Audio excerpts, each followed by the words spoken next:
hate failure, believe me, you're gonna fail.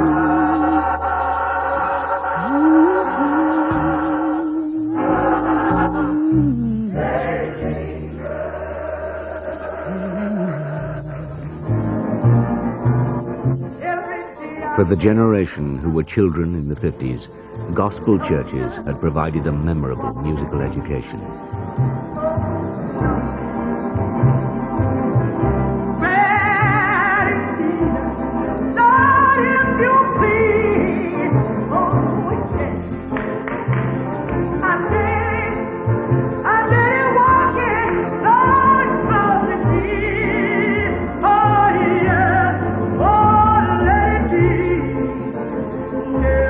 It's a sound, it's a feeling. It's a different type of feeling that comes forth from people who have been singers in the church. Ray Charles had already shown how gospel-influenced music could be made to work commercially. His 1954 recording, I Got a Woman. Of course, there will be those people who would tell you that it wasn't just the press who were criticizing Princess Diana. You remember the criticisms that came from within the last government, and indeed some MPs recently, one of them saying, oh, here we go again, when she was making some critical remarks. But certainly I think that will be on the agenda. So as we speak to you here, life coming back to normal, Diana's legacy living on in all kinds of ways. Michael, can I just pick up the point? Because we were talking all through last week, when there were these first calls, after the first denunciations about the paparazzi. We were talking about the possibility, not only of bringing in new laws about freedom of the press, about privacy and so on, but about using those laws which exist now to try to stop this kind of harassment. In view of what, as you said, Earl Spencer said today, do you think that is likely to give any further momentum? He was pretty forthright about it. Oh, he was very, very forthright. I was very surprised indeed, but there is no strength whatsoever of the strength of feeling by the Earl. As you know, he immediately denounced the press the moment the news came through. Then he requested that 6 or 7 editors of tabloid newspapers should not attend the funeral. And today he used, very unusually, the tribute in the Abbey to make this point. In answer to your specific question, I'm certain that it still remains the government's view not to rush into any new laws. It's a very difficult area to legislate in. But yes, it is still my view that when this is looked at by the government, they will look at the existing laws that have come in, for example, defining harassment in the case of stalking, and they will look to see whether there are things that should be done to protect public figures. And you can be absolutely certain of the government's determination, as well as the palace's determination, to protect those young princes. They will be protected, that is quite certain. But I don't think at this stage anyone would want to do anything at all which would harm them, because now, I suspect, is the time when the real grieving for those boys begins. They've got through, I thought, absolutely magnificently what they had to do today, but it'll now sink in, won't it? Michael Bunsen, of Four Stars Arch. And while we're waiting for the hearse to make its way, here are some hymns and songs from the service this morning.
vines roll.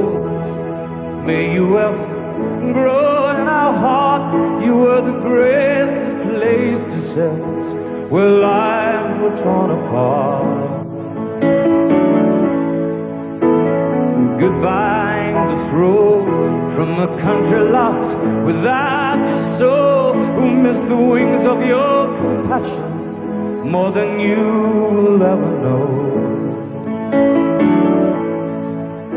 And it seems to me you've lived your life like a candle in the wind, never fading with the sunset when the rain set in. And your footsteps will always fall here along England's greenest hills. Your candles burned out long before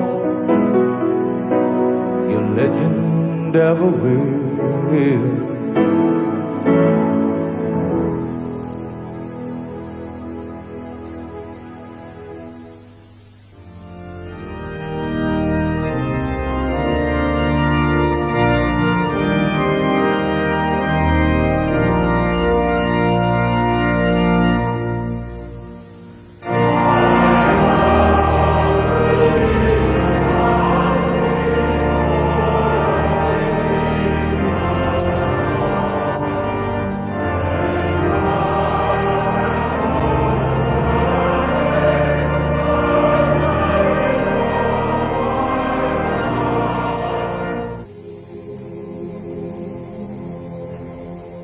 Let's go now to my colleague John Suchet, who has some news about the progress of the hearse towards Northamptonshire. John?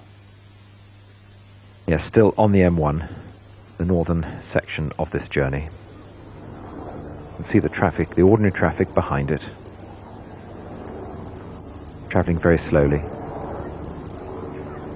And perhaps ordinary traffic going in the other direction, it's impossible to say. But when it reaches the junction on the M1, it will turn off the travel northeast from the M1 towards Althorpe, the final private funeral this afternoon.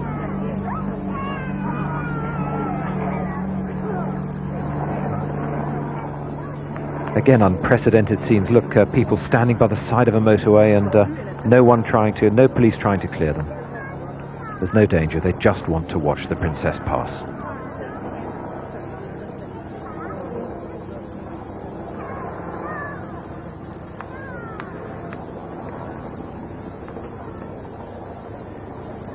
Slow, stately, perfect formation. The Princess of Wales on her final journey.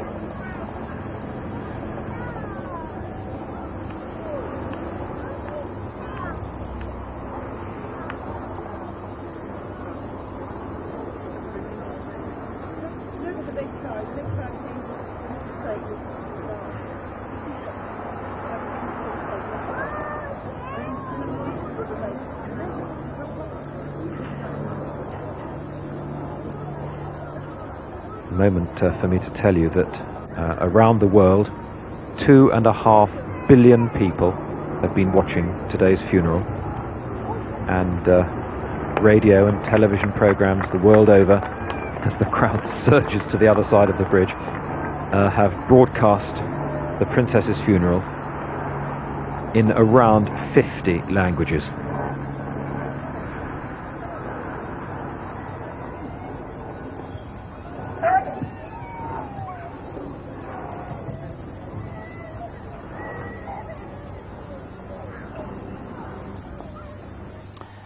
Nick, the hearse making its final journey, the final stages of its journey. Robert Lacey, who was sitting in that seat before you came in, was making the point that in burying the princess on that island, the Spencer family are almost reclaiming her, to their memory at least.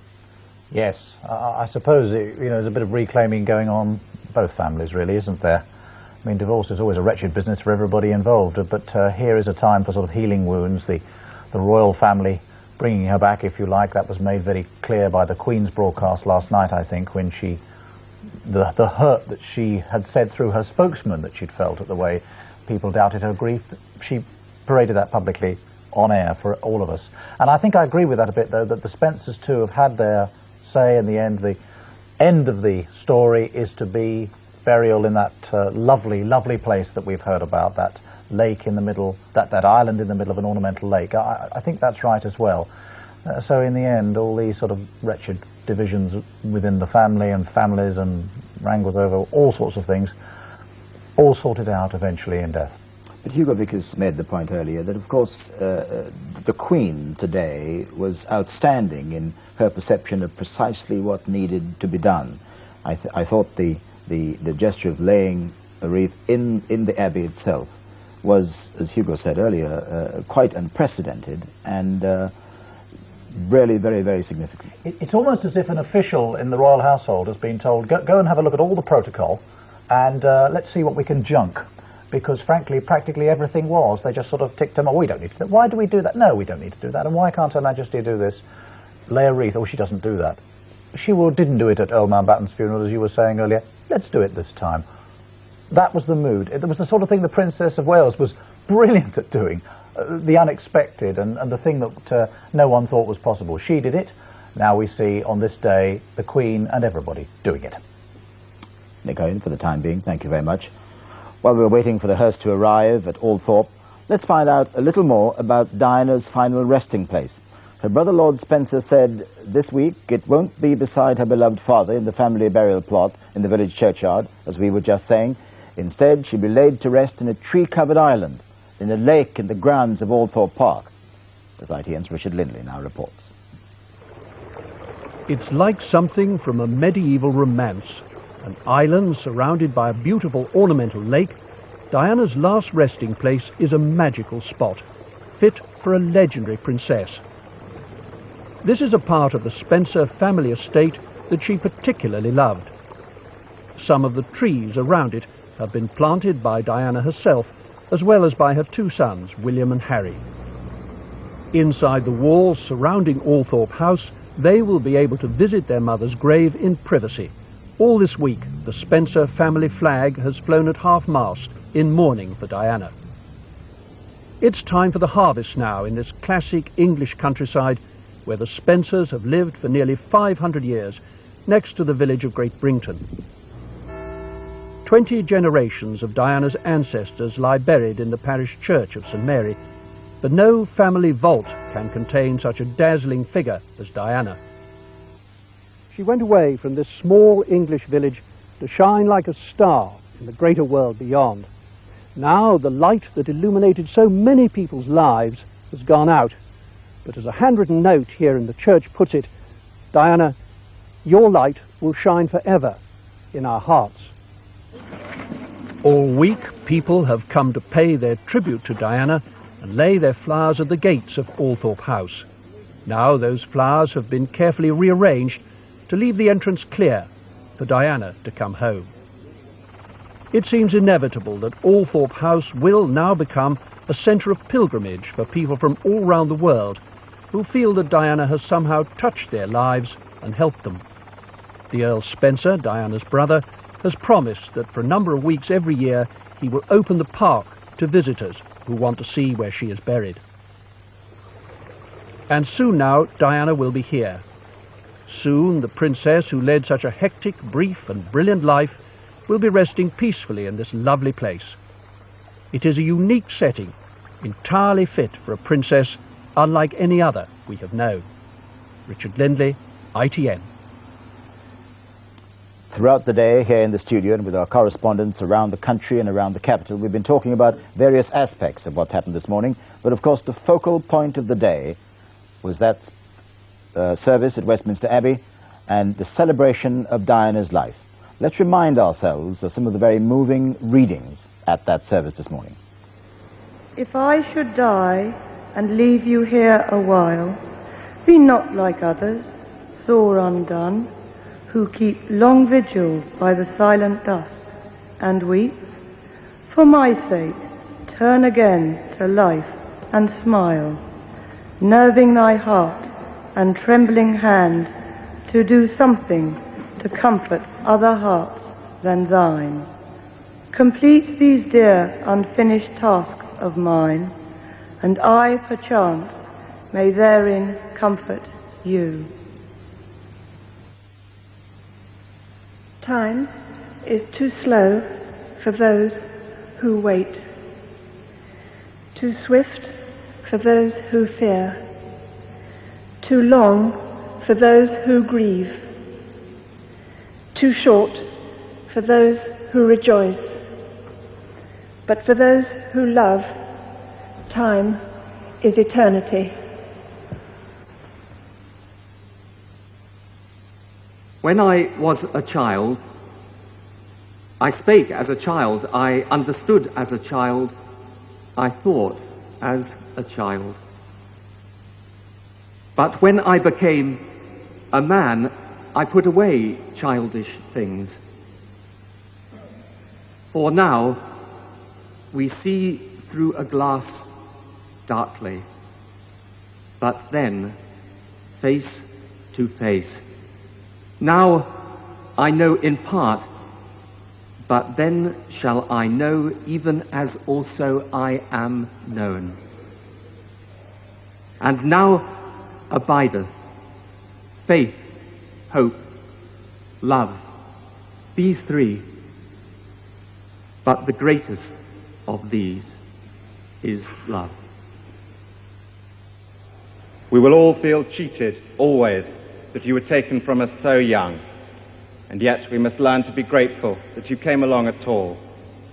Only now you are gone do we truly appreciate what we are now without, and we want you to know that life without you is very, very difficult. We have all despaired at our loss over the past week, and only the strength of the message you gave us through your years of giving has afforded us the strength to move forward. There is a temptation to rush to canonize your memory. There is no need to do so.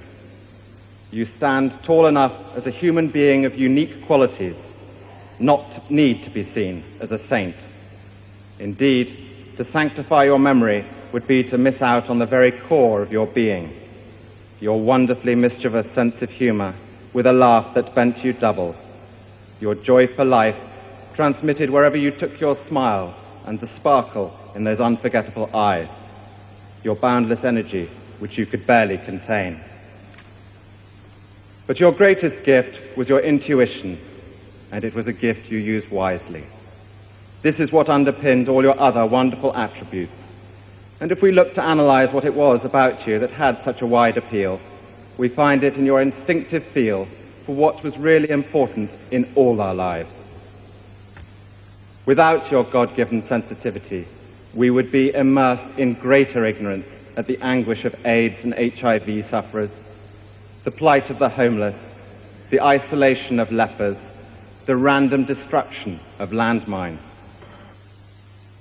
Earl Spencer this morning speaking very movingly about Diana, Princess of Wales.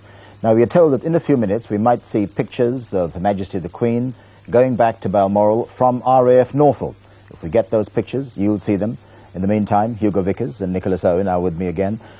Michael Brunson mentioned, in connection with the Queen going back to Balmoral, that there might be discussions about what's gone on here this week when Tony Blair goes up there. Hugo Vickers, do you buy that? Yes, well, as I understand it, Tony Blair would have been spending the weekend with the Queen. The Prime Minister always goes up for a night at about this time of the year, and so he's going to go up there tomorrow. I'm sure they will discuss a lot about what's happened. How are these, you're a royal expert, how are these discussions carried on, though? Because I'm sure the Prime Minister won't want to initiate a discussion about the sort of shape of the royal family. How will it emerge? Well, the wonderful thing about when the Prime Minister and the Queen do have a discussion is that they are sitting opposite each other in comfortable armchairs, and they are free to talk about anything they like, with a sure knowledge on both sides that it will not be repeated. That's the great joy of it, and that is, of course, the great value of having a constitutional monarch who has been reigning for 45 years, who incidentally dealt with the first Prime Minister, Winston Churchill, a man born in 1874, and is now dealing with a Prime Minister who wasn't even born when she came on the throne. So I think it could be an interesting discussion on both sides.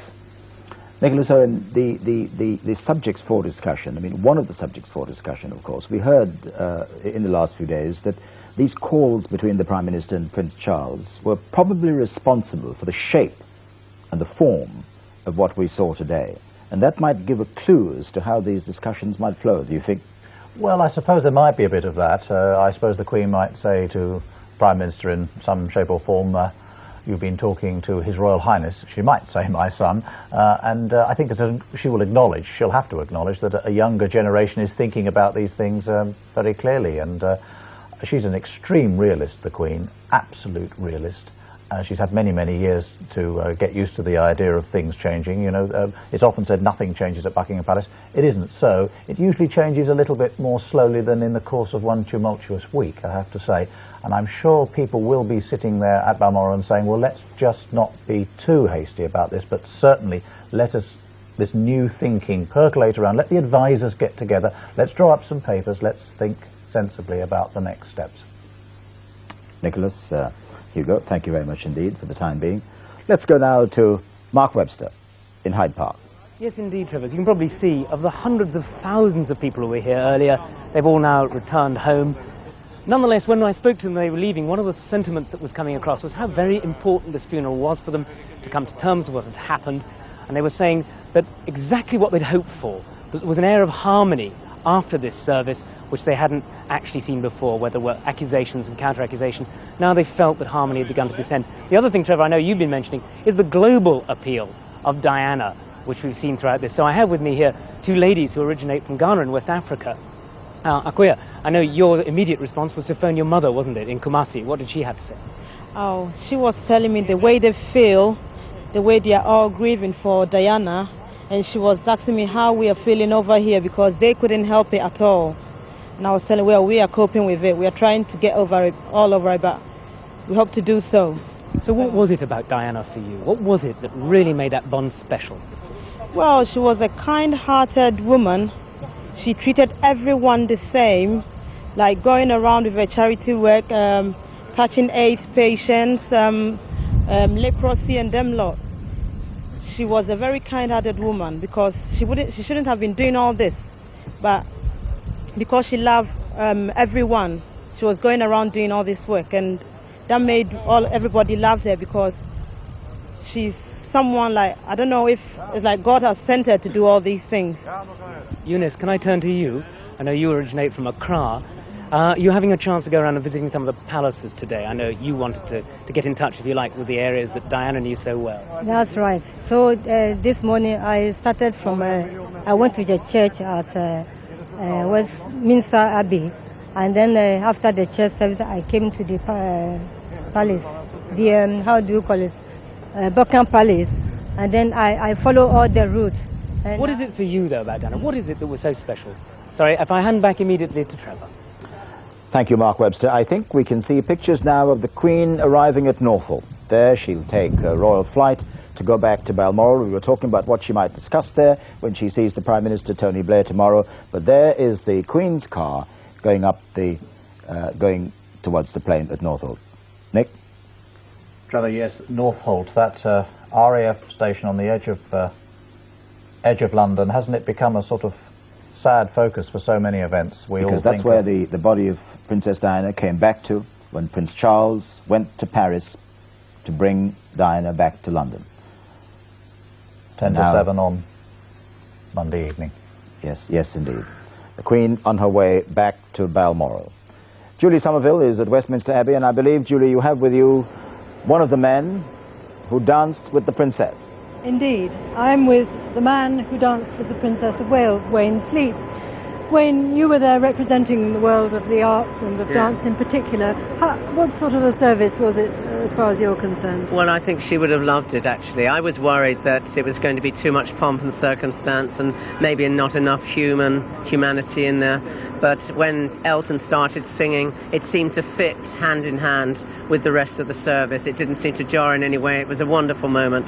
And of course, you know, for me, the star of the show was her brother, that speech he made. And when we in the Abbey weren't clapping.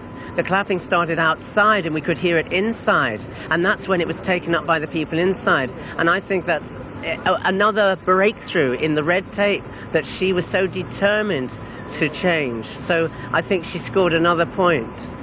It was a way of also allowing emotion to be expressed, wasn't it? Although I'm sure as outside the Abbey, even more inside the Abbey, there was a lot of emotion on display. Well, I broke down when her brother was talking about her doubling up with laughter. I have all these images all through her lifetime of her dancing with me, of us laughing together, of scoffing chocolates, of being told in a line-up to, you know, be quiet, sleep, I'll do the jokes. All these wonderful anecdotes came back to me, and I just kept seeing this image of her, and I totally went but then. And I felt a bit embarrassed because I have that awful stiff upper English lip that says you don't show emotion, which of course she tried to break down also. And there was me trying to cover it, you see. Old habits die hard, but she was wonderful. And I would just like to say that from all my colleagues who'd phoned me and friends, and they'd phoned me knowing I was going to the Abbey, I feel I've represented them, and they all asked me to say a prayer for each and individual one of them, and I have done that for you. Well, that's a lovely thought. Wayne Sleep, thank you very much indeed. Thank you. And now back to you, Trevor. Julia Somerville at Westminster talking to Wayne Sleep. And a reminder that later this afternoon we'll rebroadcast the entire procession and the service for anyone who might have missed the spectacle and the emotion of this remarkable day. Now we have a report on the day's news, the day's events. Here's Hugh Pym. All night they'd waited, and as the coffin at last left Kensington Palace, the grief of some in the crowd was plain.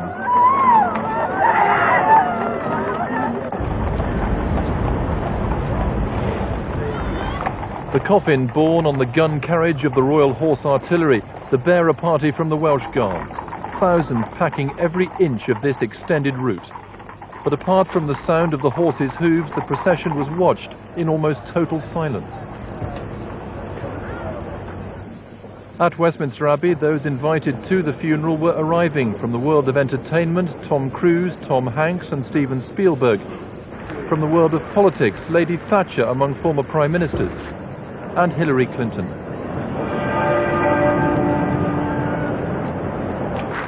And then Mohammed Al Fayed, grieving both for Diana and his eldest son. As the cortege neared Buckingham Palace, the Queen, Princess Margaret and other members of the royal family waited and watched. And then the most poignant of moments, the two young princes would be joining the procession for its final stage.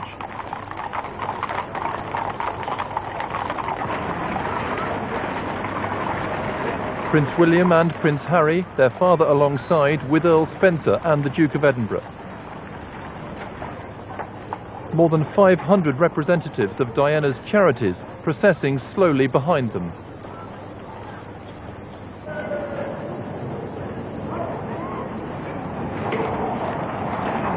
And as they moved through from Horse Guards Parade to Whitehall, there was a touch of reassurance for Prince Harry from his uncle.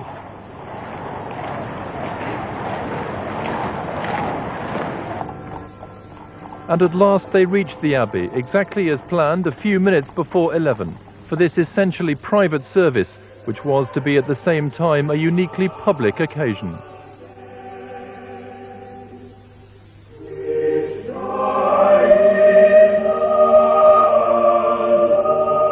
No fanfares, no trumpets and drums, but a mix of traditional and popular, chosen to reflect the character and spirit of Diana. The vines roll, may you well grow in our hearts.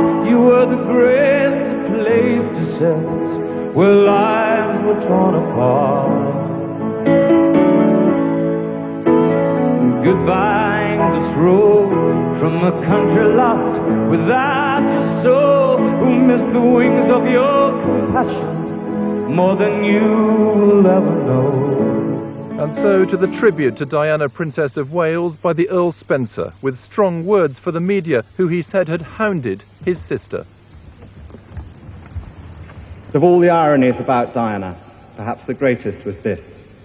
A girl given the name of the ancient goddess of hunting was, in the end, the most hunted person of the modern age.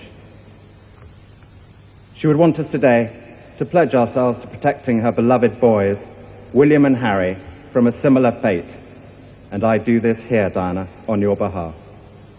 Above all, we give thanks for the life of a woman I'm so proud to be able to call my sister. The unique, the complex, the extraordinary and irreplaceable Diana, whose beauty, both internal and external, will never be extinguished from our minds. In another extraordinary break with tradition, applause slowly swelled around Westminster Abbey.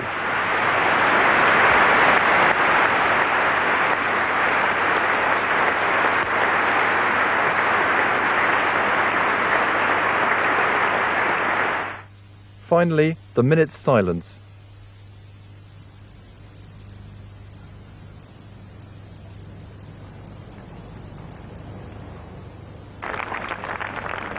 The hearse then left the Abbey to begin its journey to Northamptonshire. Applause among the thousands lining the Mall. Many throwing flowers as their final tribute to Diana.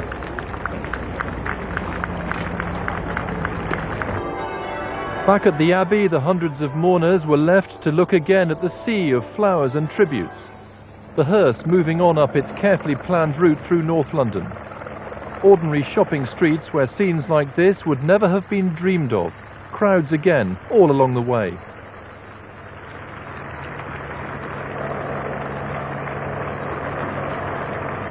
And once onto the motorway, the M1, they halted, the driver obliged to clear the windscreen of flowers which had been thrown from bridges.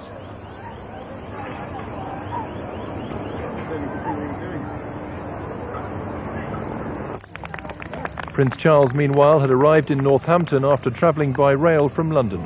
With him, his sons and members of the Spencer family, as they prepared for the last stage of the journey to Althorpe, Diana's final resting place. Cue Pim, ITN. And let's go now to Deston in Northamptonshire, where Tim Ewart is at one of the villages where they're awaiting the arrival of the cortege. Tim?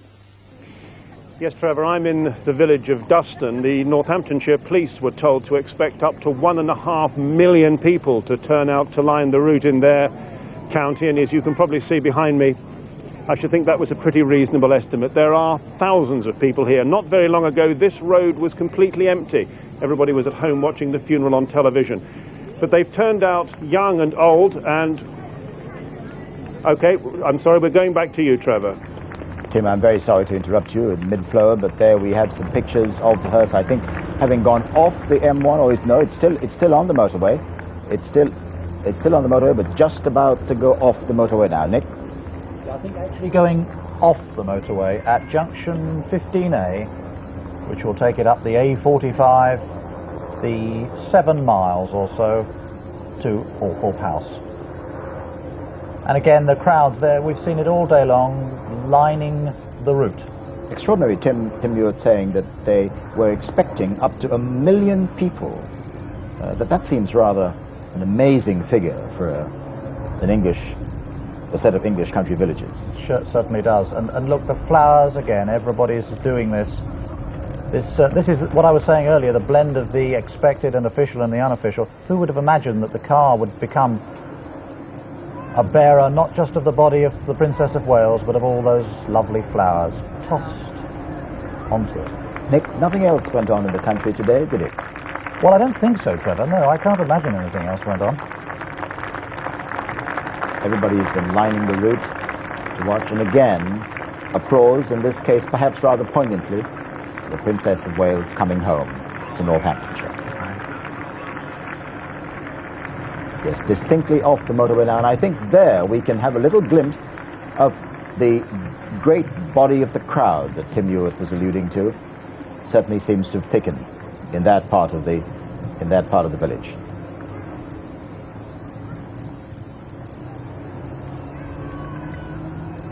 Motorway reopening there. The motorway reopening. Tim, with apologies, let's go back to you now. You were talking to some people in the village of Duston in Northamptonshire. Yes, just to say, Trevor, that the fact that you've just seen that the procession has come off the motorway means that it's not very far away from here now. But I was about to say that there are people in this crowd who are young and old, and if I can just pick out one or two of the younger members, we have a young man here called Ben Carlisle who... Ben, what is your plan when the cortege goes by? Try to get these flowers on top of the car. You're going to throw your flowers at the hearse. Why did you feel it was so important to come out here today?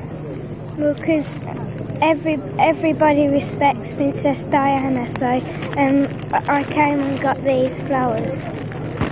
And you've got a good position as well, haven't you? Right in front of the... I'm terribly sorry we lost Tim Hewitt from Dustin in Northamptonshire. Nick, there seems to have been a bit of a problem there. We were talking earlier, and I think it began because of something that Tim Hewitt said about the fact that even in these English villages, people were still turning out, and I was saying nothing very much happened in the country today. Absolutely. Another thing too, you know those enormous queues we saw to sign the books of condolence? I think I've got a figure here somewhere. Yes, there were 50,000 tributes. People were willing to wait up to 11 hours, and those books were then closed for the funeral, but we've been told that books of condolences have been reopened at the entrance to the state apartments of Kensington Palace. 36 books will be available to the public from 2 o'clock this afternoon, and the total number is expected to increase to 40 later. So people who want to do the physical thing of signing a book, they can still do so, or they will be able to do so. Oh, well, of course, it's way past 2 o'clock now, but they will be able to do so again, and joining, as we know, the thousands and thousands of other men. Perhaps with nothing of the queues that we saw early in the week. Well, I wouldn't bet that. I wouldn't bet that, time. Trevor. I think queues are the, there'll be queues for that. Particularly this weekend. I'm afraid so. Nick, for the time being, thank you very much. Let's go now to Whitehall. Jackie Ashley is with Lord Archer. Thank you, Trevor. Well, joining me now here in Whitehall, which is rapidly turning back to normal, is Lord Archer, a close friend of Princess Diana's. Lord Archer, you were there in the cathedral for the service. How did you feel? I thought it was an amazing service, most poignant, and what really shook me was, I suppose shook us all, was the address by Earl Spencer. I was just behind the family. I was a very privileged position, just the sixth row behind, and looking up at him, and I thought, how is this going to play to the outside world? And the outside world let us know exactly, because they started applauding, and we could hear it inside the Abbey, but we did nothing until the very back of the Abbey began to applaud, and it rippled like a wave right up to the front. I've never heard applause in a cathedral or an Abbey before, even in a church. And so once again, it was people power. The people have been leading this week the entire time. Monday, they were down the Mall. Tuesday in Kensington. Then came the flowers. Then there came the demands for what they wanted. And I thought, finally, when we got into the Abbey itself, they would be on. And rather sadly, we've lost a picture from Whitehall. It's quite extraordinary. We've had pictures from all across the country all morning, and then just at this point, pictures from Whitehall seems to have lost. Let's see whether we can get to Northampton, where people are waiting, and John Suchet is looking at the pictures now. These are the villages of Northamptonshire waiting for Princess Diana's cortege to arrive, lining the streets as they have done all the way on this journey, even alongside the M1. Extraordinary scenes, the police quite happy to allow them to have done that alongside the motorway. And the cortege left the M1 about 5 or 10 minutes or so ago, and it's taking the A45 Upton Way until it reaches the outskirts of Northampton. The police are operating what's called a rolling roadblock, so that traffic can continue to use the roads behind the hearse, obviously at small speeds. But no roads have been completely closed off. The traffic is allowed to follow the hearse slowly. The villagers waiting for their moment. This is the princess's home county, and they're claiming her back again.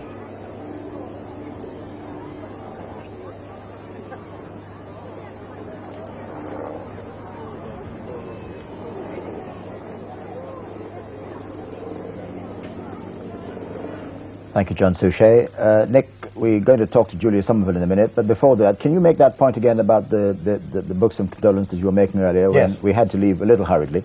Yes. We're told that, we mentioned queues, and I'm now hear that queues are already growing quickly this afternoon at the entrance to the state apartments at Kensington Palace. That, of course, was the Princess of Wales's home, because 36 books are now available for the public, and there might be 40 soon, to sign extra books of condolence, as we said, after those amazing scenes. I talked to some people the other day who had queued right the way through the night, and they were as bright as buttons in the morning, ready to go and sign the books of condolence. But that opportunity will continue, and these books are going to remain open, it says here, until the September the 15th, or longer, depending on the level of public support. Nick, thank you very much. One of the campaigns for which the Princess attracted a great deal of international attention was her campaign against landmines. Julia Somerville is talking to somebody on that theme. Yes, indeed. Well, I have with me Chris Moon, who has very particular and very personal reasons for getting to know the Princess of Wales and becoming associated with her landmines campaign. Chris, just briefly outline how it all came about. I left the British Army. I worked for a charity specialising in mine clearance, and just over 2 years ago I was walking in a safety lane, an area where we'd removed the mines when I was blown up. We think probably it was a mine below metal detector range or something like that. The result, I was minus lower right arm and leg. I was very, very fortunate I lived, and of course, you know, this was something that I chose to do, but people who live in mine affected areas have no choice and often no hope. I was really lucky. I came back and I got good medical care. I got running again. I've done things for a variety of charities, fundraising for mine victims to provide prosthesis and aid in that field. Is that how you met the Princess? Yes, that's right. Yes. At a variety of fundraising. Well, I'm sorry to cut you off like that, but I think we have to return to the studio now. Right. Back to you, Trevor. Julia, thank you. I think we're about to see some pictures in a few minutes, in a few seconds, I hope. My colleague John Suchet is waiting to talk about them. We saw those pictures a little earlier. These are pictures from villages in Northamptonshire. People awaiting the arrival of the cortege. John? Yes, and the cortege is now just a few miles away from its destination, Althorpe, where the private funeral will take place this afternoon of Diana, Princess of Wales. Only 10 mourners will be there, we're told. Obviously her brother, her sisters and their husbands, Prince of Wales and her sons, Princes William and Harry, and her mother, Frances Shand Kidd. And one other member of the party will be there, and that's the Princess's closest aide and personal confidant, her butler, Paul Burrell. We saw in our report earlier the island in the ornamental lake in the grounds of Althorpe where the Princess will be buried. That island was consecrated on Thursday by the Bishop of Peterborough, the Right Reverend Ian Cundy. It was a private ceremony and lasted just a few minutes.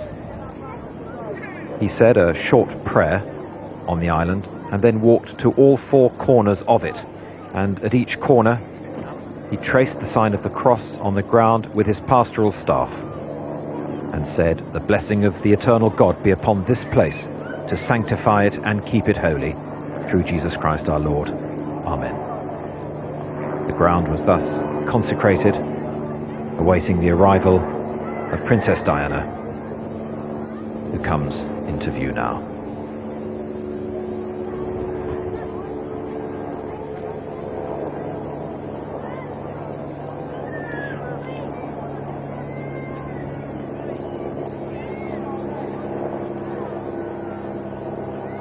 And the crowd have fallen silent.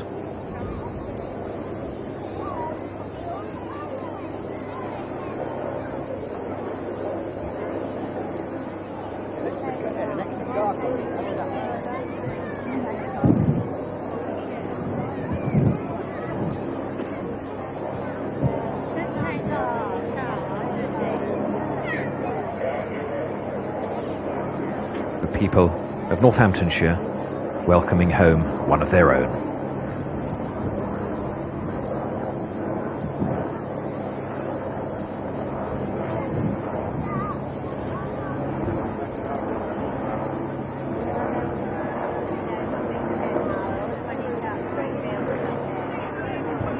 The funeral service that will take place very shortly will be conducted by a family friend, and all we've been told and all we will be told is that he is a parish priest from somewhere in England.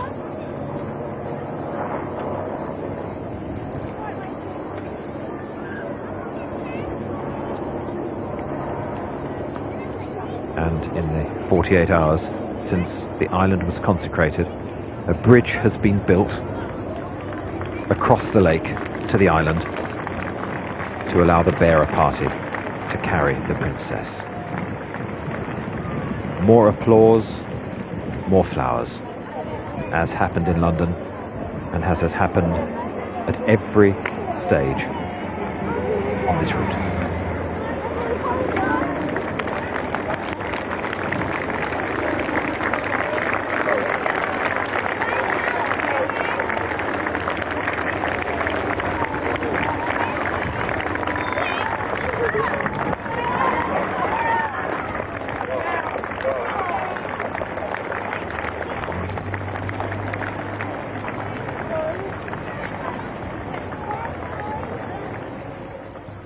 Back in the studio, Hugo Vickers and Nicholas Owen. Hugo, if it's possible to encapsulate the day, what would it mean? What would it say to you? Unity, I think. The sharing of this huge ceremony with really the whole world, I mean, with the viewers overseas. But what struck me, I think, always struck me, is the first sight of the vast crowd in Hyde Park, and silent and wanting to watch it all together. I think that's what it is. Nick, how would you put it? Yes, I'd agree with that, Trevor, absolutely with what Hugo said. Let's remind ourselves about the television audience across the world. The royal wedding in 1981. Do you reckon that was going to be what? The figure today was said to be about 2.5 billion people, which I think is about half the world's total population. The royal wedding in 1981, that beat all sorts of records then, but this is something quite different. And so the whole world would have been taken up by this thing, and that's what my feeling about this is, that we all share that grief, that phrase, you know, share the grief. But what does it really mean? On this occasion, we really did. The grief, the anger, and some of the, dare I say it, the laughter as well. There's been a bit of that as well. And people like Wayne Sleep talking about their memories of the princess. All those things going everywhere for everybody. There were hints and suggestions this morning about how long that unity of which you speak is likely to last, and I know some felt that it was a new departure, a change in the way things are ordered, and that it will last. I mean, I suppose I'm thinking of that line which the Queen mentioned, which Nick Owen made a great play on, about the fact that this kind of thing, we'll try and make sure this kind of thing doesn't happen again, or lessons will be learnt, which were in fact her words. Yes, I think that's right. I think that we can't expect the kind of spirit of this week to stay exactly the same. I think that we've all had lots of surprises and to some extent shocks this week, and it's been very, very difficult. It'll be interesting to see how it all develops. I think that if I could quote one of the princess's own favourite expressions, a little time and space, I think, is needed by everybody, the monarchy and also the people. And so those lessons, Nick, will be learned. Well, one hopes so, certainly. You know, figures keep raining down on me here, but I see that it is now thought that there were, you know, in round figures, 1 million people in London today. That is astonishing. Astonishing. Astonishing. Thank you, Nicholas Owen, Hugo Vickers. Julia Somerville at Westminster, we have interrupted you several times today. We'll try not to again. Don't make promises you can't keep, Trevor. But anyway, you find me back with Chris Moon, who was just explaining his very personal contact that he had with Princess Diana over landmines. As you probably can see, he himself was injured in a landmine explosion, and through his various charitable works he met the princess. But Chris Moon, she was actually somebody with a terrific sense of fun, besides obviously being somebody with her heart in the right place. Yes, I think so, and I think it's very important to remember that. The last run I did was 150 miles through the Sahara Desert, and she was very, very interested in how this was going to be done on a false leg, and she got to the end and said, "You must be completely barking mad," which some people might say is true, but she then said, when you finished it and you've got to the end, come and tell us all about it, which was a tremendous vote of confidence, which I think shows again the ability that she had to inspire people, which was tremendous. As indeed reflected by the incredibly varied sort of people who were in the Abbey today. And also the nature of the service. And I was going to ask you, what were the highlights, the moments that will really always live on in your memory of that service? Yeah, I certainly wouldn't call myself an emotional person, but there were some moments that to me were really incredible. I mean, how Elton John managed to get through Candle in the Wind without crying is amazing, because I think he's about the only person that did. The other thing I felt... I'm sorry, although they said they wouldn't do it this year, again, we have to stop there. And here we are in Northamptonshire again. This is the village of Duston, where we heard from some villagers a little earlier.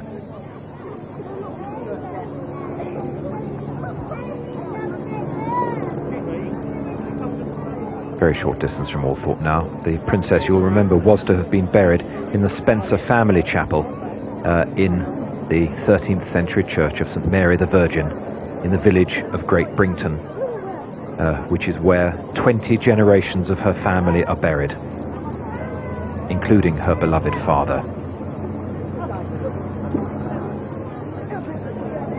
But Earl Spencer listened to the views of the local people that their village would be changed forever by the people who would flock to it in the years and decades to come, and decided that his sister would be buried within the grounds of Althorpe House. She's therefore not to be buried alongside her father, to whom she was so close. But she'll be within the grounds, which, as we've heard, will give her sons the opportunity to visit her quietly and privately in peace.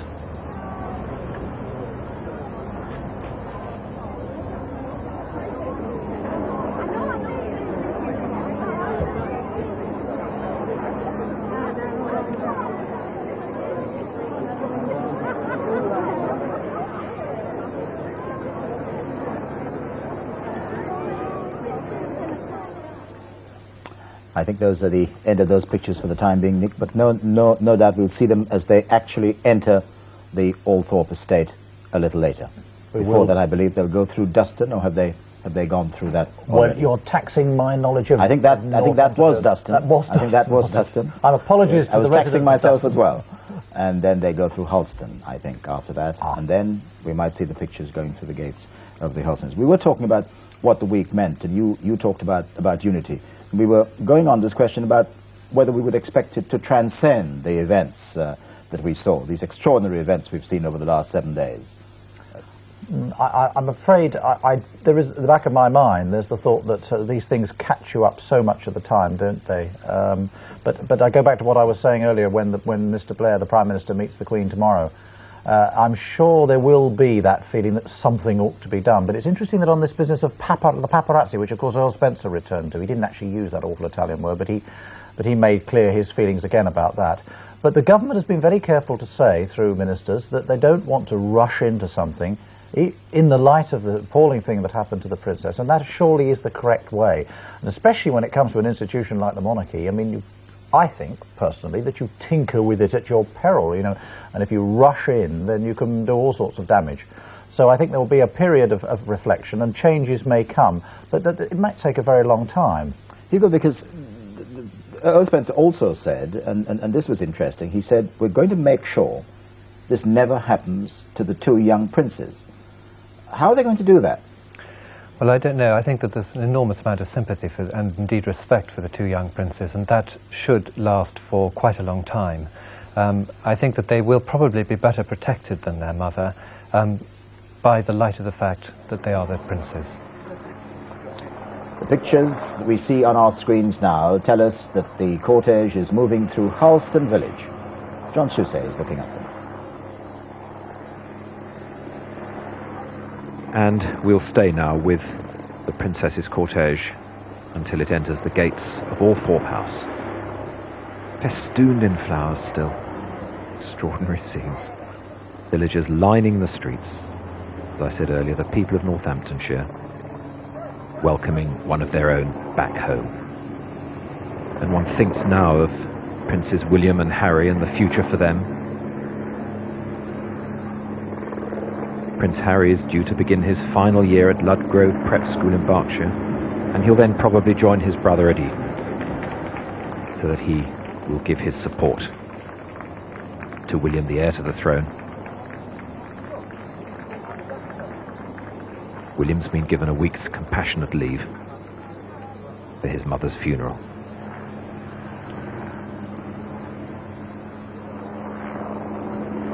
William was so very close to his mother. In fact, the auction of her dresses, she said, was his idea. She actually said, the inspiration for this wonderful sale comes from just one person, our son, William. And that auction raised over $3.25 million in New York for Diana's favourite AIDS and cancer charities.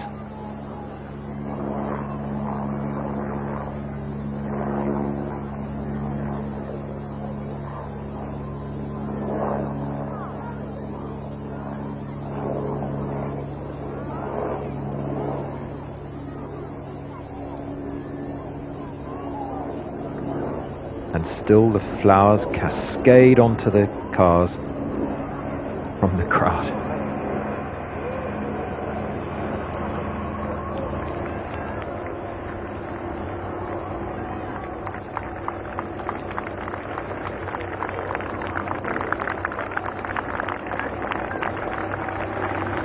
Let me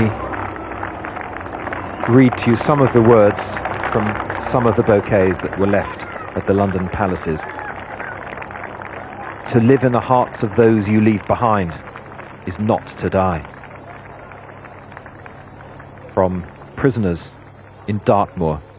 Dear Diana, thank you for treating us like human beings and not criminals. You were one in a million. One young person summed up what must be the thoughts of millions when she wrote, I didn't realize how much I cared till you were gone.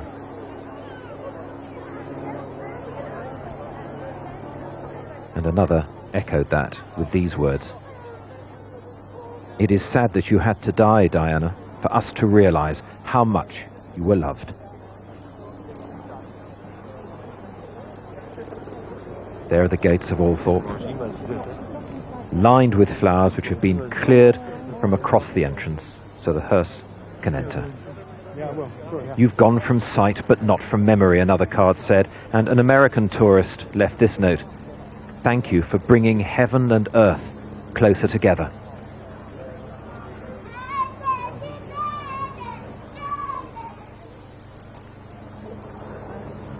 And another card said, we'll look after your boys.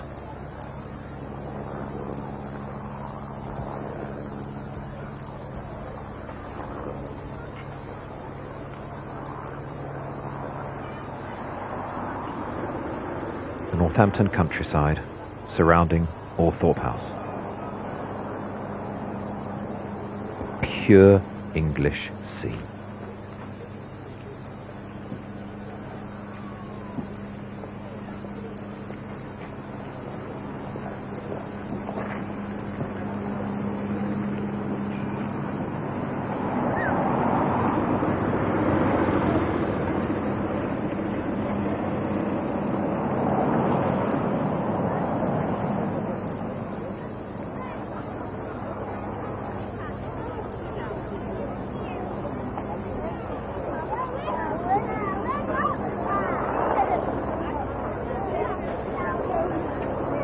Rolling countryside of Northamptonshire, and we're soon approaching the final moments of the day, or at least the final public moments, as the cortege now approaches the gates of the princess's childhood home, Althorpe House.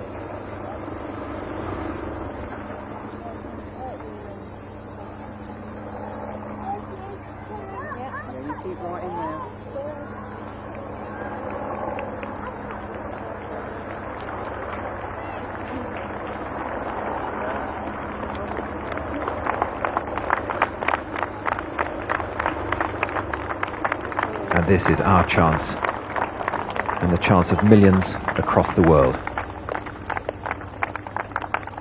to bid farewell to Princess Diana.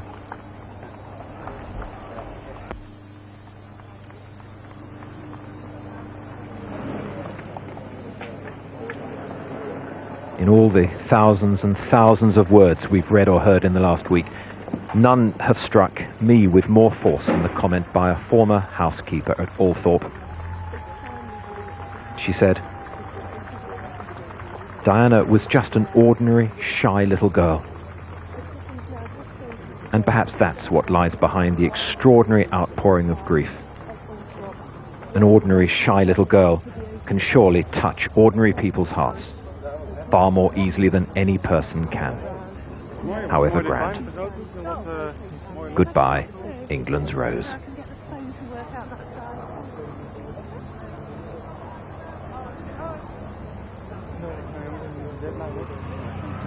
John Suchet there with our last glimpse of the coffin of Diana, Princess of Wales, her final journey back to her childhood home. She'll be laid to rest in a tree-covered island within sight of that home. It's been an emotional end to an emotional day. Nick, those sentiments would concur with what you've been saying throughout the morning. Yes, Trevor. I think at the moment all our thoughts ought to be with those 10 mourners, and especially, I would say, with the Princes William and Harry, who've conducted themselves with the most amazing adult dignity on this day as earlier in the week. Hugo, would you agree with that? Yes, I would. Earlier in the week there was a little bit of fear that whether or not today would satisfy the feelings of national grief, and I'm sure that it has done. And now that the Princess of Wales has returned to Althorpe, one thinks of her and there's that lovely countryside, England's greenest hills, as Elton John put it, and may she rest in peace. Nick, John Soucek talked about the very private element of this service. He was saying that not even the parish priest who's conducting it will be known to us, perhaps never at all. It is going to be for those 10 people and them alone. It is. I think that's a bit like the life of the Princess of Wales itself. Somebody said, I think it was the Queen herself who talked about it. Somebody certainly mentioned intrigue. You know, to the very end, the story is amazing. It is a private service. We don't exactly know what's going to happen. As you say, maybe we never will, but it has certainly been an amazing day at the close of an extraordinary life. For the time being, Nick Owen, Hugo Vickers, thank you very much. We'll be back later. But for anyone who has just come in, we're going to rebroadcast the service from Westminster Abbey. The ceremonial began this morning at 9:10 when Diana's coffin emerged from Kensington Palace. There were some very moving scenes as the procession made its way past huge crowds to Buckingham Palace. And there, the Queen and the royal family watched the cortege pass by. The young princes joined the procession with their father. They walked behind the gun carriage, and behind them, the 500 charity members that the princess wanted. John Soucek describes the scenes as the procession approached Westminster Abbey.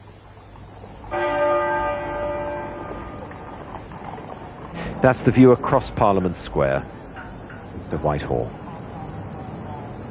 as the cortege approaches its southern side and will come round. Flowers everywhere, all along the edge of the street. Flowers.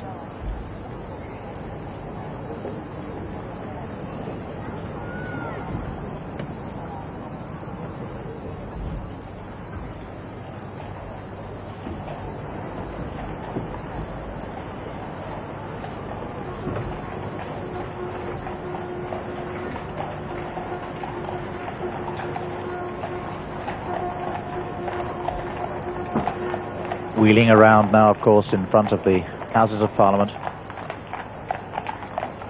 The Princess not afraid in recent times to speak out on things, but as she always said, I am a humanitarian, not a politician.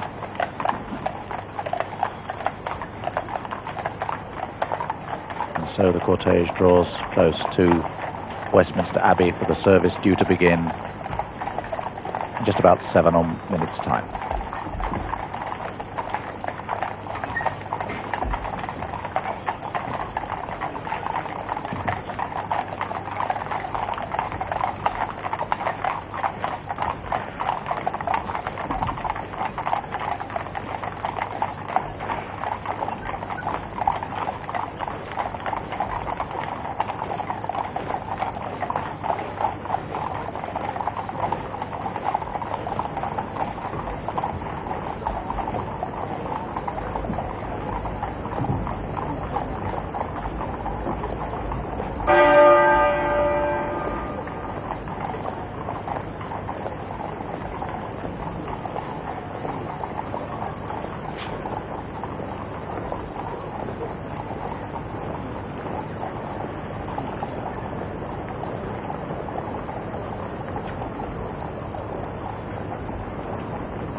said, the great tenor bell half muffled with a piece of leather round half of its clapper.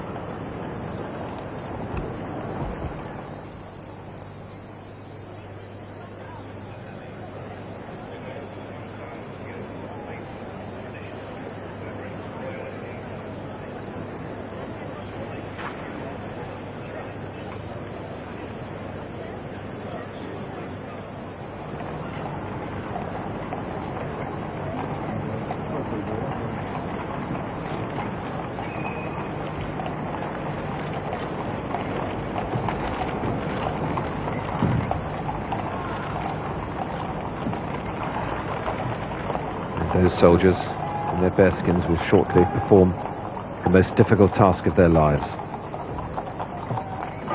Members of the 1st Battalion, the Welsh Guards,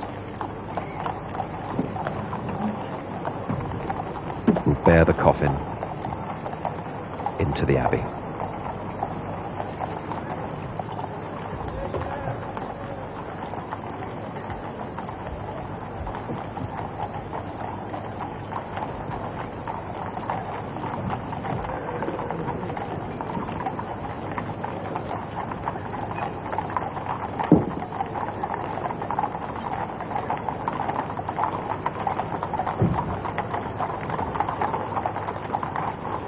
And when the coffin is lifted off the gun carriage, there the gun carriage is duty's end and it returns to its barracks in St John's Wood.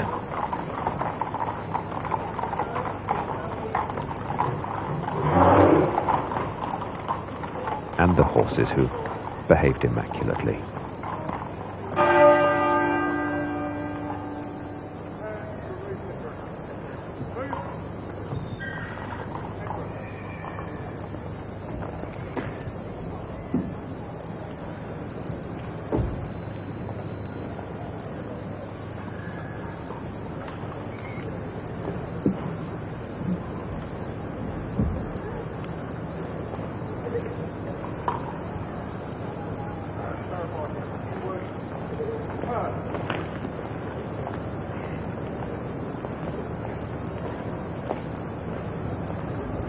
And the men from the Prince of Wales's company, which is the senior company of the 1st Battalion Welsh Guards, specially chosen for this onerous task.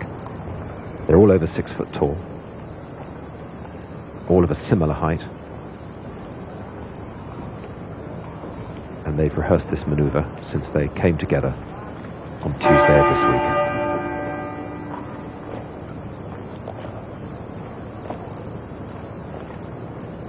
At their head, Captain Richard Williams, who won the MC in Cambodia in 1991. They will now bear the coffin of the Princess of Wales into Westminster Abbey.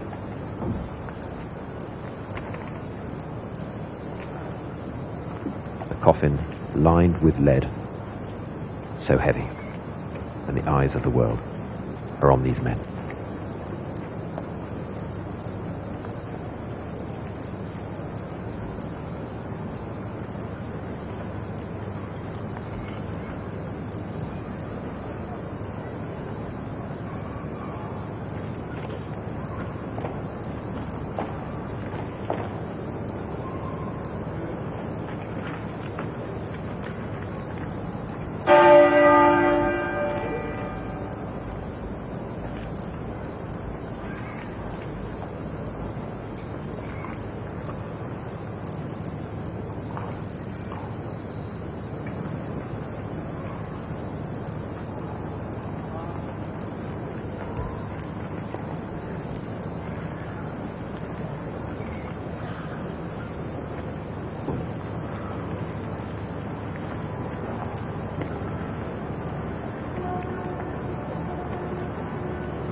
Entering the Abbey gates, the Dean of Westminster leading.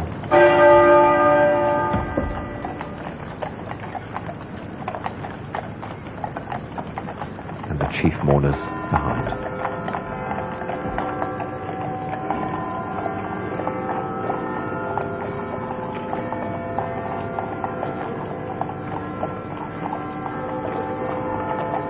As London witnessed a more moving sight.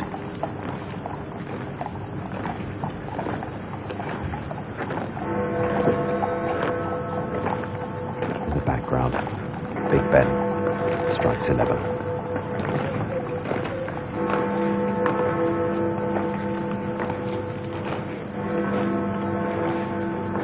And as it enters the Great West Door, all will stand to the national anthem.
And now the bidding from the Dean, his own words.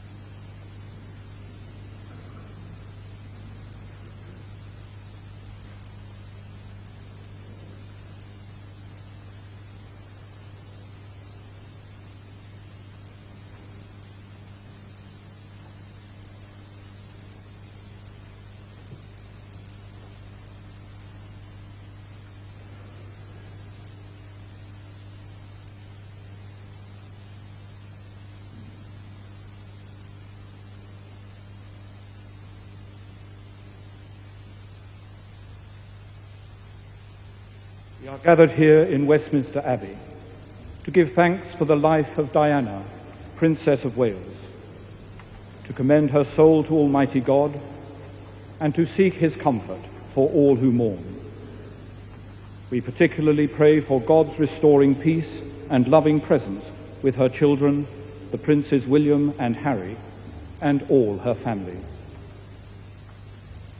In her life, Diana profoundly influenced this nation and the world. Although a princess, she was someone for whom, from afar, we dared to feel affection, and by whom we were all intrigued. She kept company with kings and queens, with princes and presidents, but especially we remember her humane concerns and how she met individuals and made them feel significant. In her death, she commands the sympathy of millions.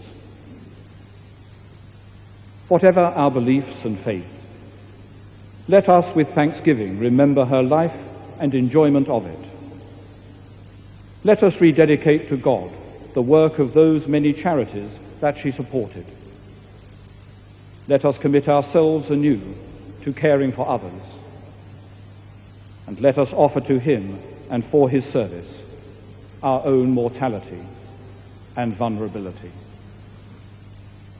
And now one of Diana's favourite hymns, I Vow to Thee, My Country, which was sung at her wedding in St. Paul's Cathedral in 1981.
music of Gustav Holst.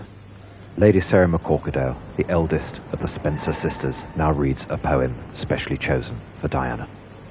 If I should die and leave you here a while, be not like others, sore undone, who keep long vigils by the silent dust and weep. For my sake, turn again to life and smile, nerving thy heart and trembling hand to do something to comfort other hearts than thine. Complete these dear unfinished tasks of mine, and I, perchance, may therein comfort you. And now one of Britain's great sopranos, Lynn Dawson, will sing the aria.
And now another poem by Princess Diana, read by her sister, Lady Jane Fellows.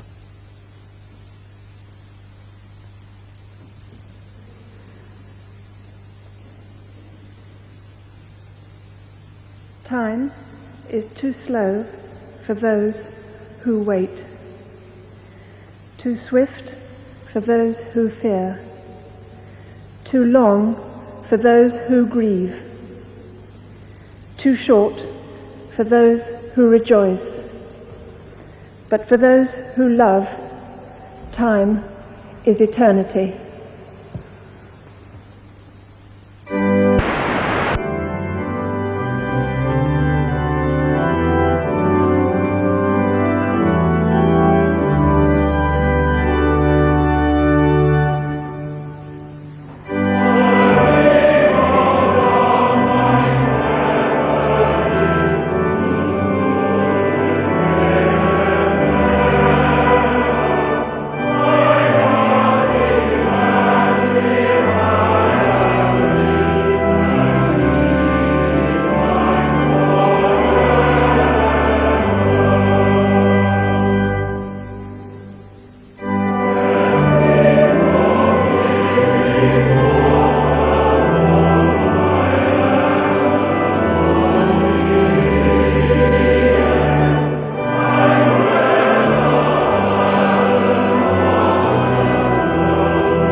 the 23rd Psalm. And now the Prime Minister.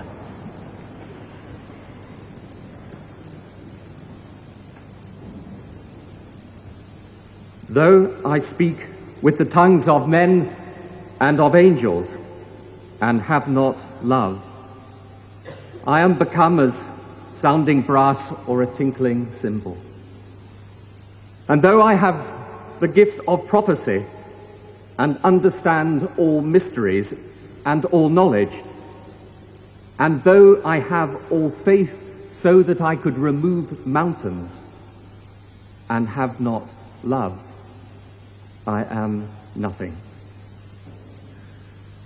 And though I bestow all my goods to feed the poor, and though I give my body to be burned, and have not love, it profiteth me nothing.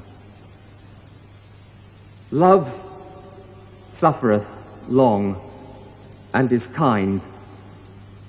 Love envieth not, love vaunteth not itself, is not puffed up, doth not behave itself unseemly, seeketh not her own, is not easily provoked, thinketh no evil, rejoiceth not in iniquity, but rejoiceth in the truth, beareth all things, believeth all things, hopeth all things, endureth all things.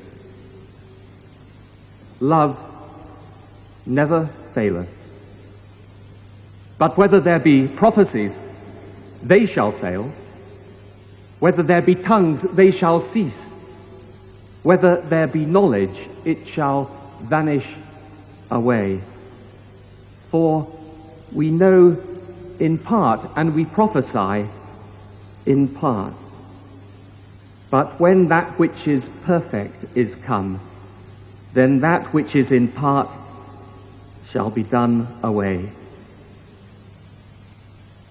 When I was a child, I spake as a child, I understood as a child, I thought as a child.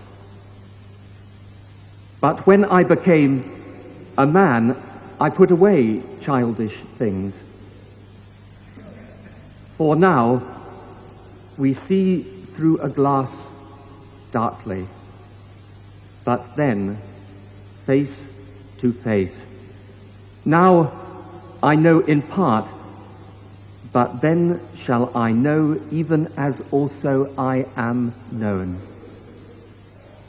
And now abideth faith, hope, love, these three, but the greatest of these is love.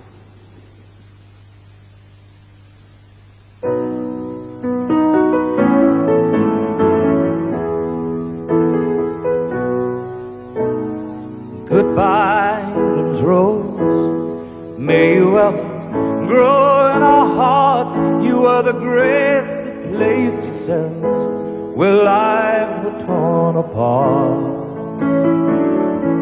You called out to our country, and you whispered to those in pain. Now you belong to heaven, and the stars spell out your name. And it seems to me you lived your life like a candle in the wind, never fading with the sunset when the rain set in. And your footsteps will always fall here along England's greenest hills. Your candles burned out long before your legend ever will.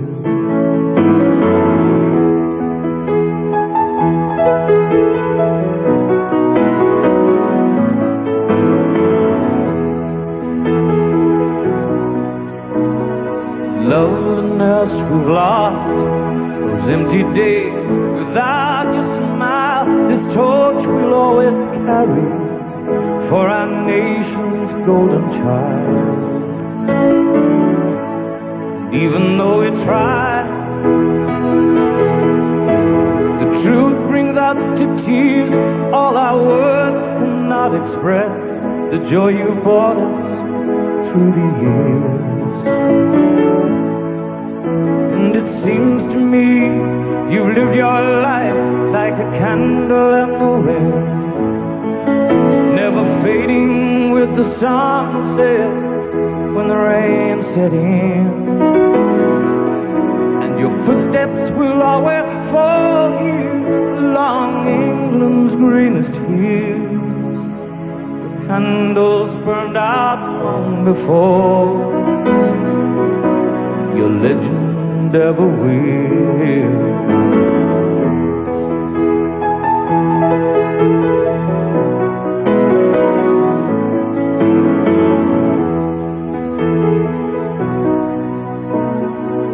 Goodbye, England's rose, may you ever grow in our hearts. You were the great place to set where lives were torn apart. Goodbye, English rose, from a country lost without your soul, who missed the wings of your compassion more than you will ever know. And it seems to me you've lived your life like a candle in the wind, never fading with the sunset when the rain set in. And your footsteps will always follow you along England's greenest hills. Your candles burned out long before, your legend ever will.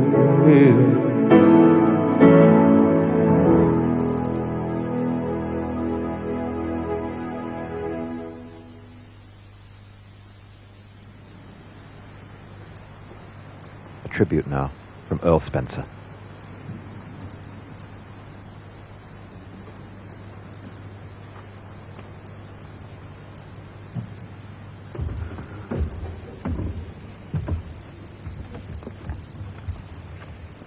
I stand before you today, the representative of a family in grief, in a country in mourning, before a world in shock. We are all united, not only in our desire to pay our respects to Diana, but rather in our need to do so. For such was her extraordinary appeal, that the tens of millions of people taking part in this service all over the world, via television and radio, who never actually met her, feel that they too lost someone close to them in the early hours of Sunday morning. It is a more remarkable tribute to Diana than I can ever hope to offer her today. Diana was the very essence of compassion, of duty, of style, of beauty. All over the world, she was a symbol of selfless humanity, a standard bearer for the rights of the truly downtrodden, a very British girl who transcended nationality, someone with a natural nobility who was classless, and who proved in the last year that she needed no royal title to continue to generate her particular brand of magic. Today is our chance to say thank you for the way you brightened our lives, even though God granted you but half a life. We will all feel cheated, always, that you were taken from us so young, and yet we must learn to be grateful that you came along at all. Only now you are gone do we truly appreciate what we are now without, and we want you to know that life without you is very, very difficult. We have all despaired at our loss over the past week, and only the strength of the message you gave us through your years of giving has afforded us the strength to move forward. There is a temptation to rush to canonize your memory. There is no need to do so. You stand tall enough as a human being of unique qualities, not to need to be seen as a saint. Indeed, to sanctify your memory would be to miss out on the very core of your being, your wonderfully mischievous sense of humor with a laugh that bent you double, your joy for life transmitted wherever you took your smile and the sparkle in those unforgettable eyes, your boundless energy which you could barely contain. But your greatest gift was your intuition, and it was a gift you used wisely. This is what underpinned all your other wonderful attributes. And if we look to analyze what it was about you that had such a wide appeal, we find it in your instinctive feel for what was really important in all our lives. Without your God-given sensitivity, we would be immersed in greater ignorance at the anguish of AIDS and HIV sufferers, the plight of the homeless, the isolation of lepers, the random destruction of landmines. Diana explained to me once that it was her innermost feelings of suffering that made it possible for her to connect with her constituency of the rejected. And here we come to another truth about her. For all the status, the glamour, the applause, Diana remained throughout a very insecure person at heart, almost childlike in her desire to do good for others, so she could release herself from deep feelings of unworthiness, of which her eating disorders were merely a symptom. The world sensed this part of her character and cherished her for her vulnerability, whilst admiring her for her honesty. The last time I saw Diana was on July the 1st, her birthday, in London, when typically she was not taking time to celebrate her special day with friends, but was guest of honor at a fundraising charity evening. She sparkled, of course, but I would rather cherish the days I spent with her in March, when she came to visit me and my children in our home in South Africa. I am proud of the fact that, apart from when she was on public display meeting President Mandela, we managed to contrive to stop the ever-present paparazzi from getting a single picture of her. That meant a lot to her. These were days I will always treasure. It was as if we had been transported back to our childhood, when we spent such an enormous amount of time together, the two youngest in the family. Fundamentally, she hadn't changed at all from the big sister who mothered me as a baby, fought with me at school, and endured those long train journeys between our parents' homes with me at weekends. It is a tribute to her level-headedness and strength that despite the most bizarre life imaginable after her childhood, she remained intact, true to herself. There is no doubt that she was looking for a new direction in her life at this time. She talked endlessly of getting away from England, mainly because of the treatment that she received at the hands of the newspapers. I don't think she ever understood why her genuinely good intentions were sneered at by the media, why there appeared to be a permanent quest on their behalf to bring her down. It is baffling. My own and only explanation is that genuine goodness is threatening to those at the opposite end of the moral spectrum. It is a point to remember that of all the ironies about Diana, perhaps the greatest was this. A girl given the name of the ancient goddess of hunting was, in the end, the most hunted person of the modern age. She would want us today to pledge ourselves to protecting her beloved boys, William and Harry, from a similar fate. And I do this here, Diana, on your behalf. We will not allow them to suffer the anguish that used regularly to drive you to tearful despair.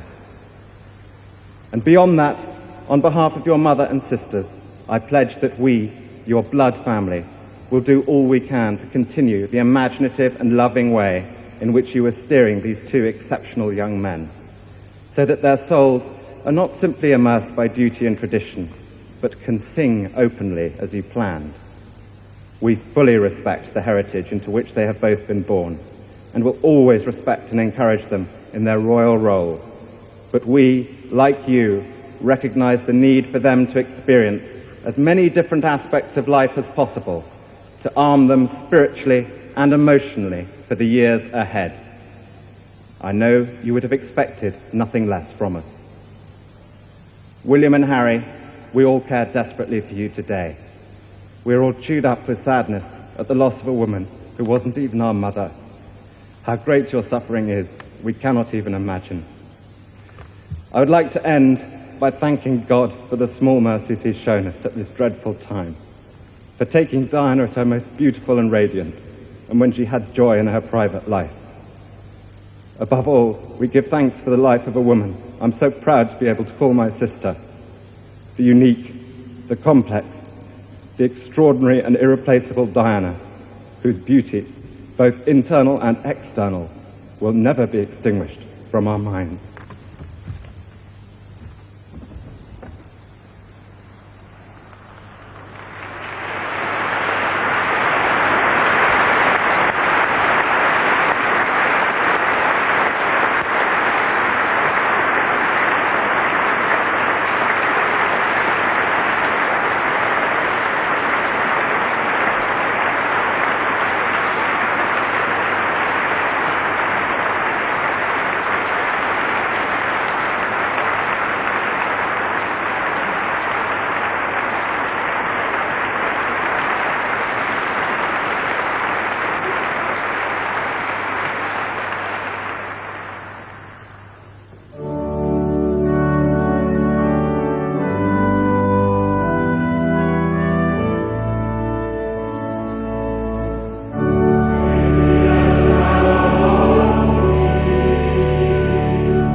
We give thanks to God for Diana, Princess of Wales, for her sense of joy and for the way she gave so much to so many people.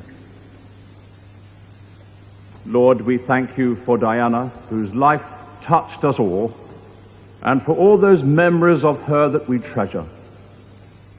We give thanks for those qualities and strength that endeared her to us, for her vulnerability, for her radiant and vibrant personality, for her ability to communicate warmth and compassion, for her ringing laugh, and above all, for her readiness to identify with those less fortunate in our nation and the world. Lord of the loving, hear our prayer. We pray for those most closely affected by her death, for Prince William and Prince Harry, who mourn the passing of their dearly loved mother, for her family, especially for her mother, her brother, and her sisters. Lord, we thank you for the precious gift of family life, for all human relationships, and for the strength we draw from one another. Have compassion on those for whom this parting brings particular pain and the deepest sense of loss. Casting their cares on you, may they know the gentleness of your presence and the consolation of your love. Lord of the bereaved, hear our prayer. We pray for the members of the royal family, for wisdom and discernment as they discharge their responsibilities in the United Kingdom, the Commonwealth, and the world. Lord, we commend to you Elizabeth, our Queen, the members of the royal family, and all who exercise power and authority in our nation. Enrich them with your grace, that we may be governed with wisdom and godliness, so that in love for you and service to each other, we may each bring our gifts to serve the common good. Lord of the nations, hear our prayer. Diana was not alone in losing her young life tragically. We remember too her friend Dodi Fayed and his family, Henri Paul, and all for whom today's service rekindles memories of grief untimely born. Lord, in certain hope of the resurrection to eternal life, we commend to you all who have lost loved ones in tragic circumstances.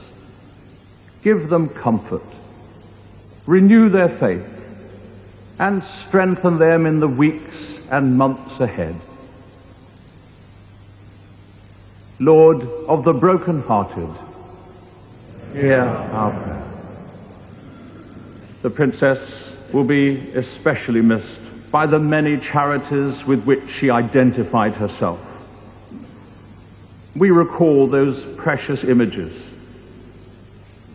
the affectionate cuddle of children in hospital, her relationship with Mother Teresa, whose death we also remember today, that touch of the young man dying of AIDS, her compassion for those maimed through the evil of landmines, and many, many, many more.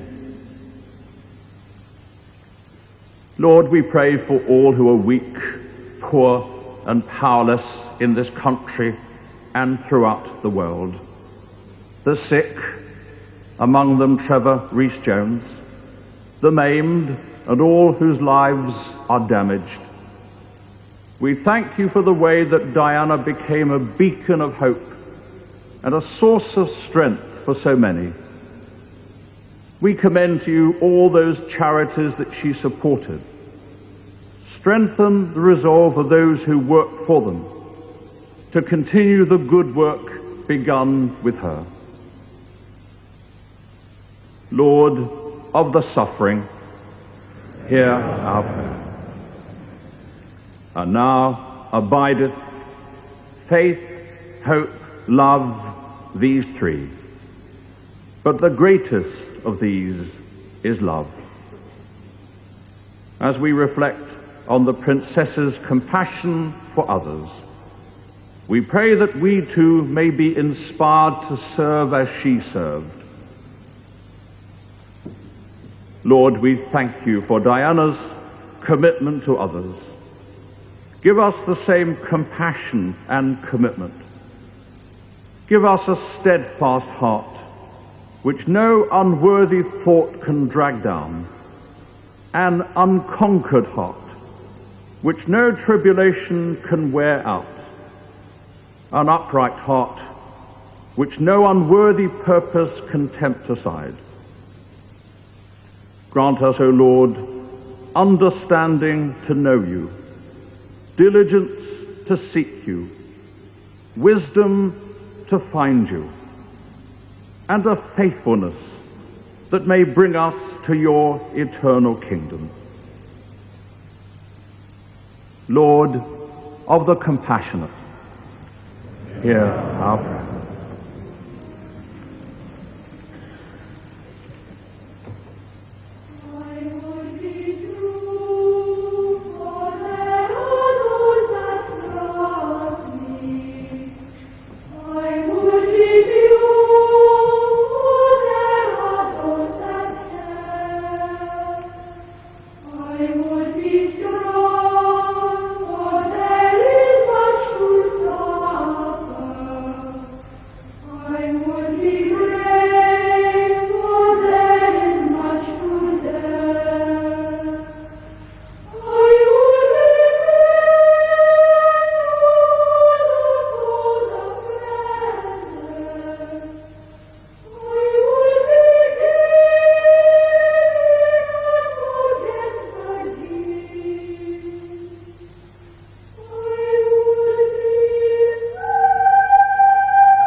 Therefore, confident in the love and mercy of God, holding a living faith in God's mighty resurrection power, we, the congregation here, those in the streets outside, and the millions around the world, join one another and the hosts of heaven as we say together in whatever language we may choose the prayer which Jesus taught us, saying together, Our Father, who art in heaven, hallowed be thy name. Thy kingdom come, thy will be done, on earth as it is in heaven. Give us this day our daily bread, and forgive us our trespasses, as we forgive those who trespass against us.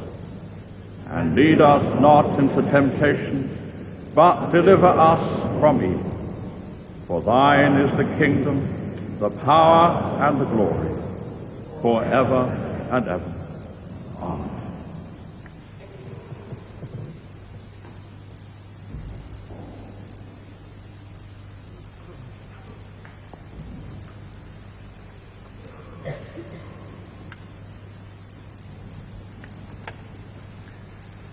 The God of peace, who brought again from the dead our Lord Jesus, that great shepherd of the sheep, make you perfect in every good work to do his will. And the blessing of God Almighty, the Father, the Son, and the Holy Spirit be with you and all you love, now and forevermore. Amen.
Let us commend our sister Diana to the mercy of God, our Maker and Redeemer. Diana, our companion in faith and sister in Christ, we entrust you to God.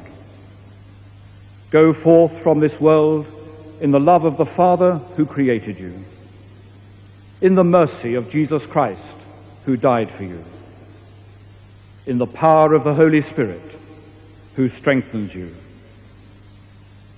At one with all the faithful, living and departed, may you rest in peace and rise in glory, where grief and misery are banished, and light and joy evermore abide. Amen. The music of John Taverner will now lead to the minute's silence.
the end of the service at Westminster Abbey earlier today.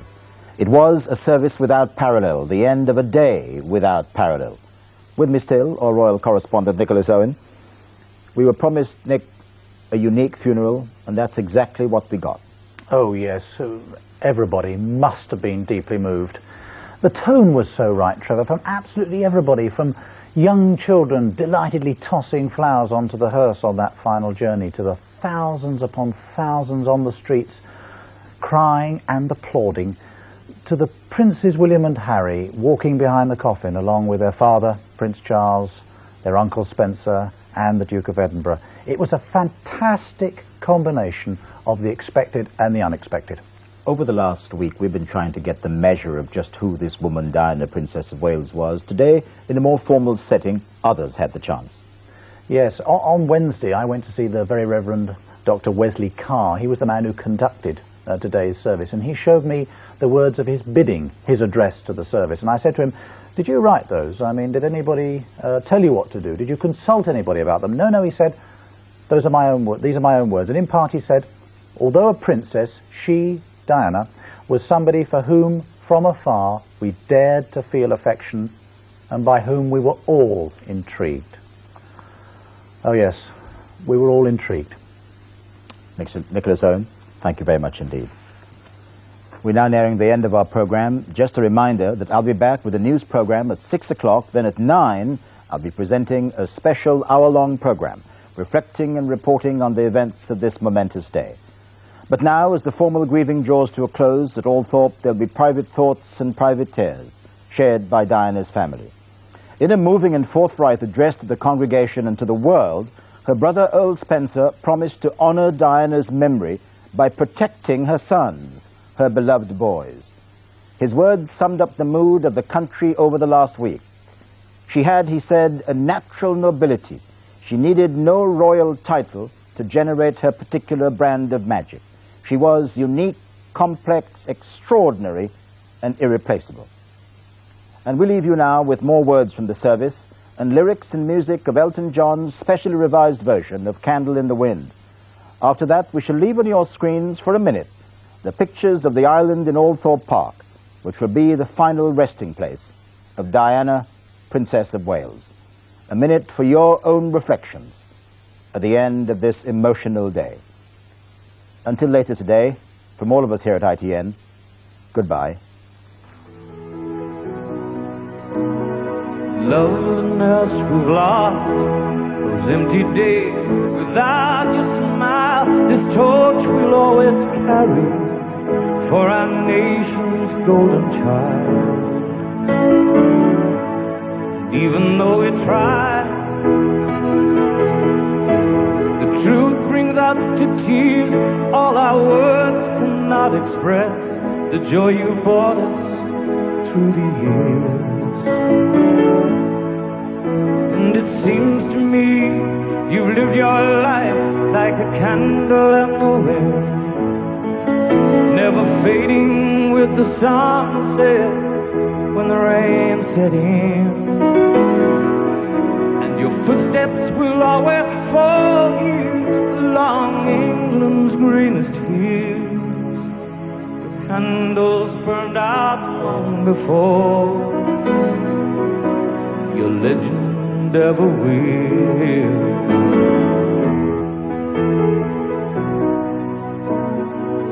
Goodbye, England's rose, may you ever grow in our hearts. You were the greatest place to set where lives were torn apart. Goodbye, English rose, from a country lost without your soul, who missed the wings of your compassion more than you will ever know. And it seems to me you've lived your life like a candle in the wind, never fading with the sunset when the rain set in. And your footsteps will always fall here along England's greenest hills. Your candles burned out long before and ever will. Today's sad yet remarkable events in Farewell to a Princess. This is UTV. It's approaching 5 minutes past 9.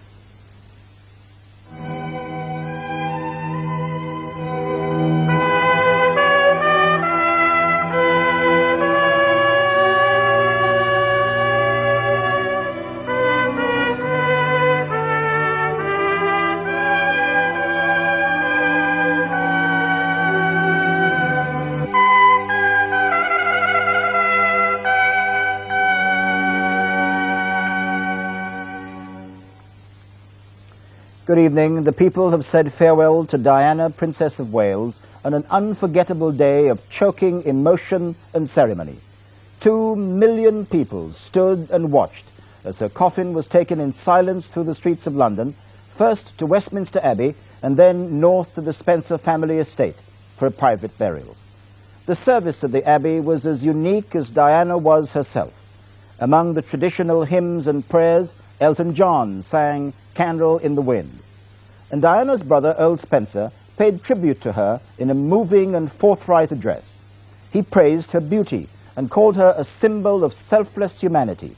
But he slammed the media for hounding her. And he appeared to make a direct criticism of the royal family for the way they treated Diana, and pledged that her blood family will do everything to ensure that Princes William and Harry are not simply immersed by duty and tradition. After the unprecedented service, the princess made her final journey north from Whitehall to her resting place on an island surrounded by a lake. Over the next hour, we'll bring you all the emotions of this unforgettable day.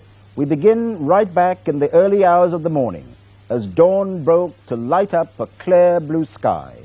Mark Austin watched the final preparations.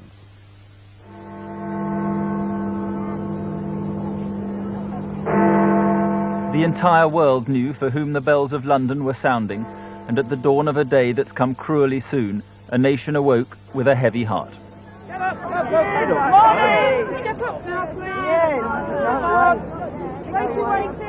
But on the pavements around Westminster Abbey, thousands had found it difficult to sleep. It's been a long vigil, and still their candles burned.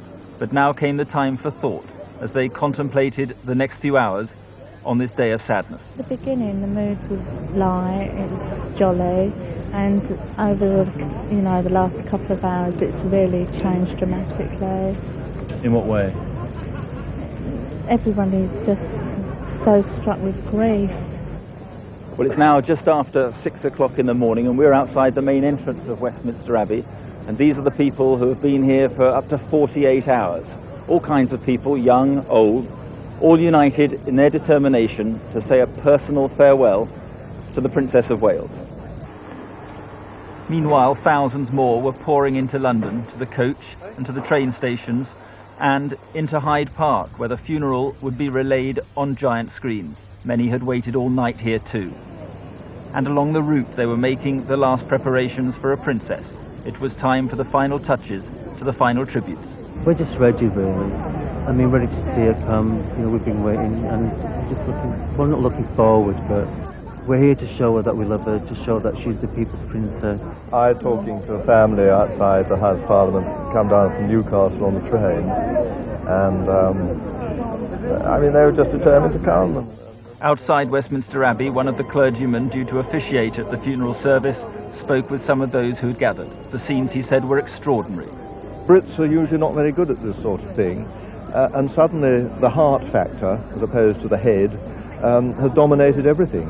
And it's a wonderful experience of unity, that it's where we are as human beings, ragged edges and all, that's where the start is. And today is an affirmation of our humanity. And it was, of course, to be one more day of flowers for the princess. London can never have seen so many flowers. Police helped to line the route with the bouquets, and for them it was the beginning of a day of emotion from which they are not immune. Especially if you start reading the cards. I've tried not to. Because we're supposed to, of course, keep an eye on the crowd and try and keep our demeanour, so I've tried not to. But how do you think you'll cope with the day? It will be difficult, but it's part of my duty. So I'll can cope as best as I can. It's now just an hour before the funeral cortege sets off, and along the route it's almost silent. There's a growing solemnity as the people wait for the coffin of the Princess of Wales to pass. And that will be the hardest moment of all. The moment all these people have come here for, yet one they can hardly bear to witness.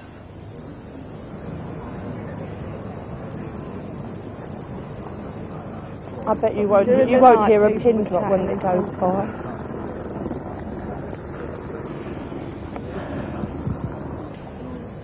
And so they waited, thousands of people, for mile after mile, lining the streets of London to say their quiet goodbye.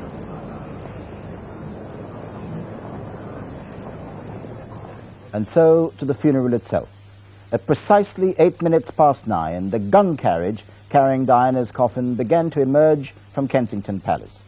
James Mates describes its procession to the Abbey.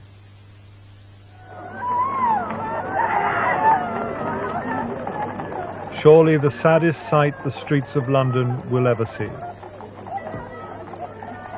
The body of a princess carried from her palace on a gun carriage of the King's Troop Royal Artillery, flanked by the men of the Welsh Guards.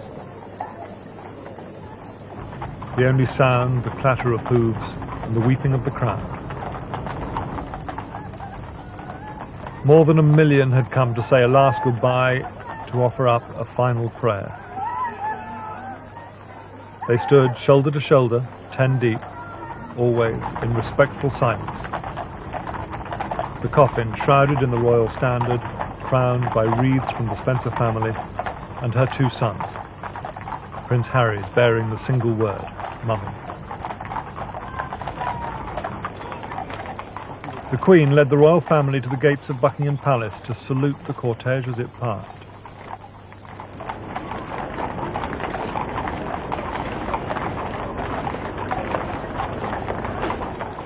It was down the Mall that one summer's morning 16 years ago a young bride, a new princess, had been taken back to the palace. Today the sun shone again, but what a different day this was.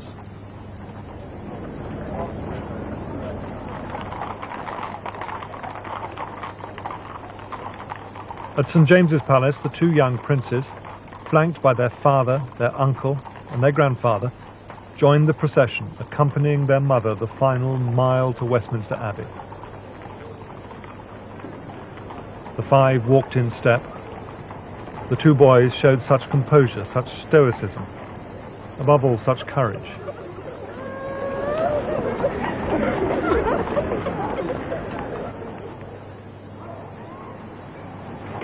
They passed under horse guards. In case his spirit should fail him, there was reassurance for Harry from Earl Spencer. As the procession approached the Abbey, those privileged to have been among her friends were taking their seats. Imran and Jemima Khan, Tom Hanks and Steven Spielberg, Tom Cruise and Nicole Kidman, Luciano Pavarotti. Hillary Clinton represented her husband. Lady Thatcher, just one of the former Prime Ministers to attend. Mohammed Al-Fayed, grieving for a princess and an eldest son. Diana's mother, Frances Shan Kidd. And finally the Queen and the Queen Mother. As they had left for the Abbey, the Union Jack, flying above Buckingham Palace, had been lowered to half-mast. A unique tribute, but this was a unique day. Behind the cortege, there now followed a procession not of the great, but of the good. 500 people marked out by their work for the charities closest to the heart of the princess.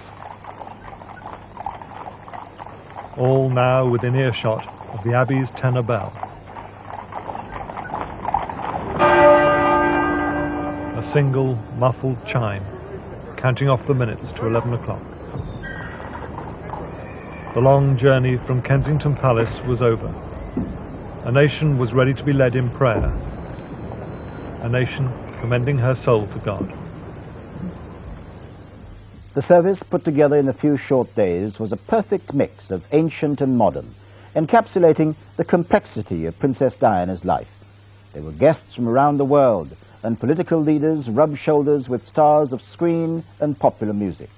Her sisters both read appropriate lines of verse, but it was the uncompromising tone of their brother's address which brought spontaneous applause from those inside and outside the Abbey. Here's John Suchet with his reflections on a tradition-breaking ceremony.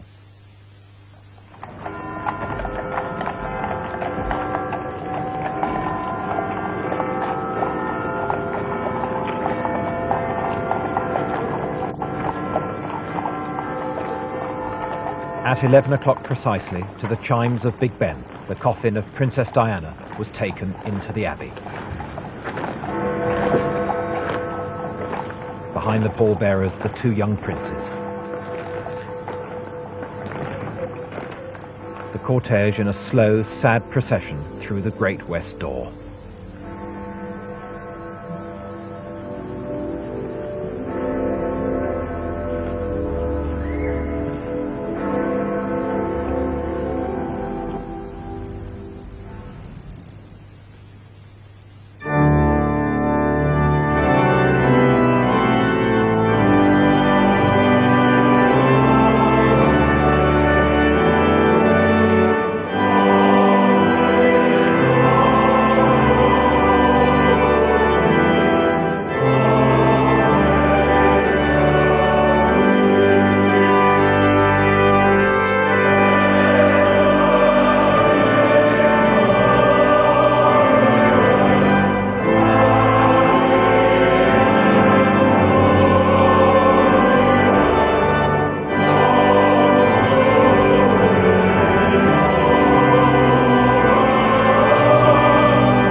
Heads bowed as the coffin was taken down the main aisle. And the choir of Westminster Abbey lifted their voices.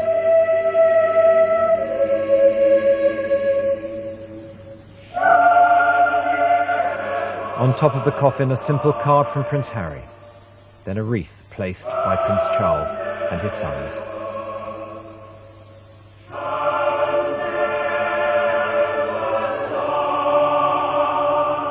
The soprano Lynn Dawson sang from Verdi's Requiem.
Diana's elder sister, Lady Jane Fellows, sounding so similar to her, read Time by an unknown author.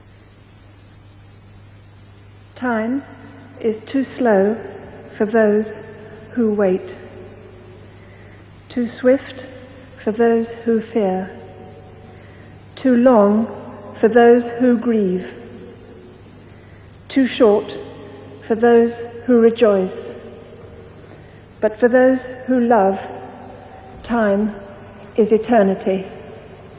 The Prime Minister, Tony Blair, continued the theme of love by amending the lines on faith, hope and charity in Corinthians.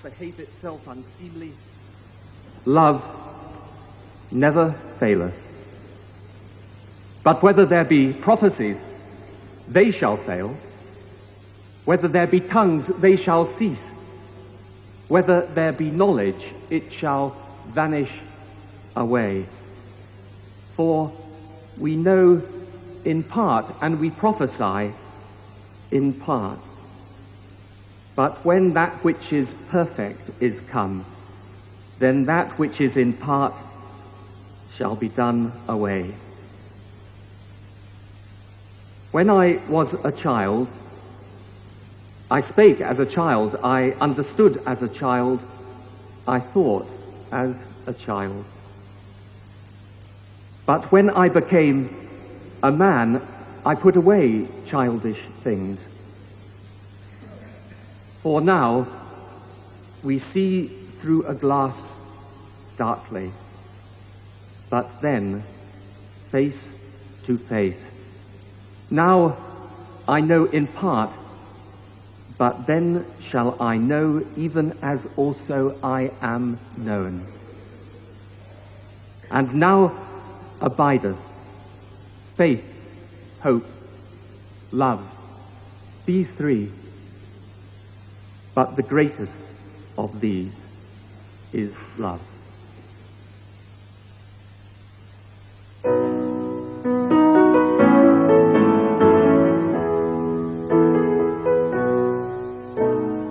Goodbye, England's rose. May you ever grow in our hearts. You are the grace that placed yourselves where lives were torn apart.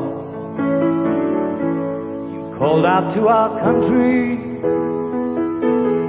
and you whispered to those in pain. Now you belong to heaven, and the stars spell out your name.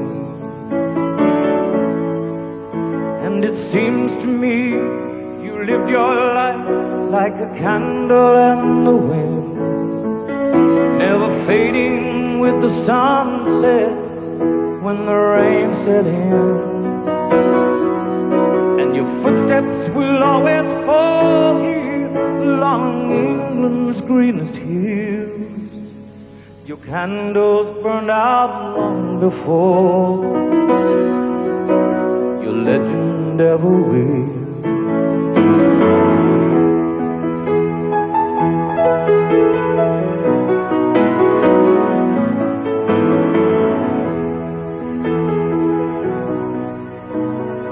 Loveliness we've lost, those empty days without your smile. This torch we'll always carry for our nation's golden child. Even though we try, the truth brings us to tears. All our words cannot express the joy you brought us through the years. And it seems to me you've lived your life like a candle in the wind, never fading with the sunset when the rain set in. And your footsteps will always fall here along England's greenest hills. The candles burned out long before your legend ever will.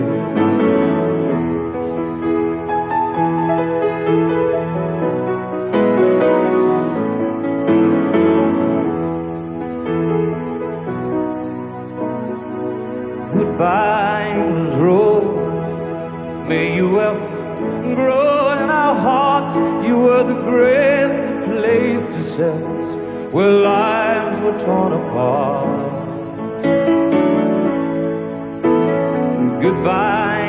road from a country lost without your soul, who missed the wings of your passion more than you will ever know. And it seems to me you've lived your life like a candle in the wind, never fading with the sunset when the rain set in. And your footsteps will always fall here along England's greenest hills. Your candles burned out long before your legend ever will.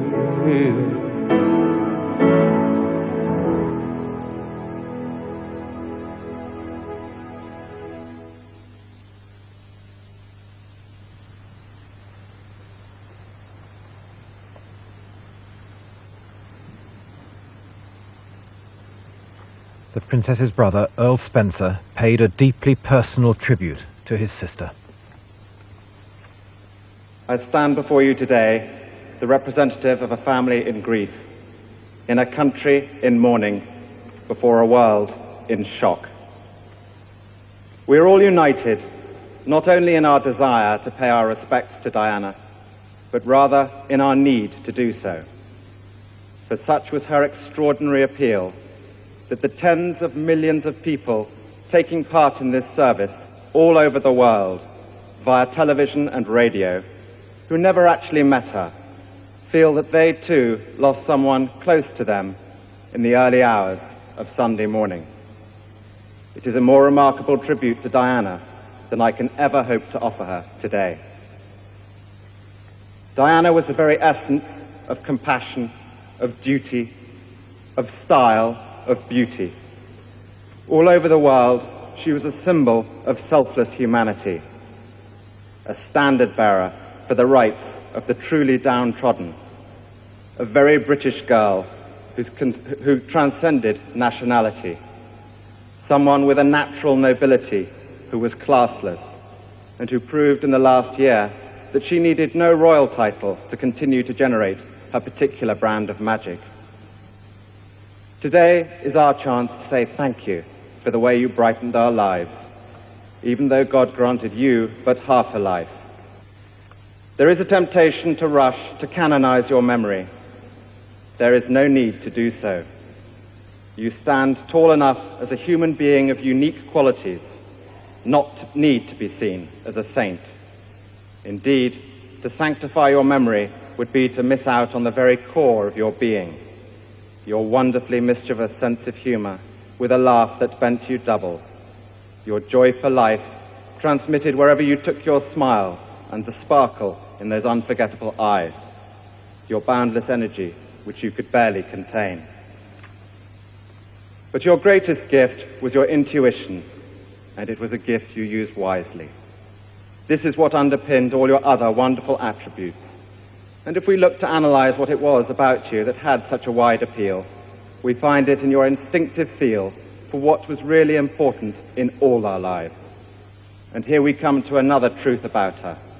For all the status, the glamour, the applause, Diana remained throughout a very insecure person at heart, almost childlike in her desire to do good for others, so she could release herself from deep feelings of unworthiness, of which her eating disorders were merely a symptom. The world sensed this part of her character and cherished her for her vulnerability, whilst admiring her for her honesty.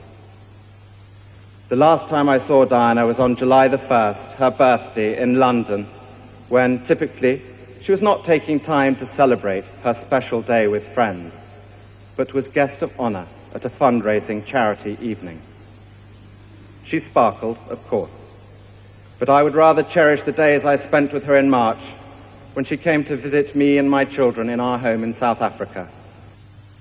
But there was a bitter rebuke for the media and an apparent warning for the royal family. It is a tribute to her level-headedness and strength that despite the most bizarre life imaginable after her childhood, she remained intact, true to herself. There is no doubt that she was looking for a new direction in her life at this time. She talked endlessly of getting away from England, mainly because of the treatment that she received at the hands of the newspapers. I don't think she ever understood why her genuinely good intentions were sneered at by the media, why there appeared to be a permanent quest on their behalf to bring her down. It is baffling. My own and only explanation is that genuine goodness is threatening to those at the opposite end of the moral spectrum. It is a point to remember that of all the ironies about Diana, perhaps the greatest was this: a girl given the name of the ancient goddess of hunting was, in the end, the most hunted person of the modern age. She would want us today to pledge ourselves to protecting her beloved boys, William and Harry, from a similar fate. And I do this here, Diana, on your behalf. And then from Earl Spencer, what amounted to a direct warning to the royal family about the young princes, William and Harry. And beyond that, on behalf of your mother and sisters, I pledge that we, your blood family, will do all we can to continue the imaginative and loving way in which you are steering these two exceptional young men, so that their souls are not simply immersed by duty and tradition, but can sing openly as you planned. We fully respect the heritage into which they have both been born, and will always respect and encourage them in their royal role. But we, like you, recognize the need for them to experience as many different aspects of life as possible, to arm them spiritually and emotionally for the years ahead. I know you would have expected nothing less from us. William and Harry, we all care desperately for you today. We're all chewed up with sadness at the loss of a woman who wasn't even our mother. How great your suffering is, we cannot even imagine. I would like to end by thanking God for the small mercies he's shown us at this dreadful time, for taking Diana at her most beautiful and radiant, and when she had joy in her private life. Above all, we give thanks for the life of a woman I'm so proud to be able to call my sister, the unique, the complex, the extraordinary and irreplaceable Diana, whose beauty, both internal and external, will never be extinguished from our minds.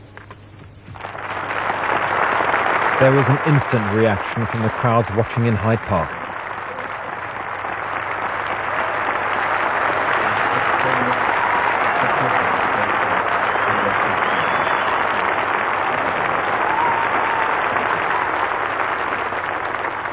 The applause taken up inside by the congregation.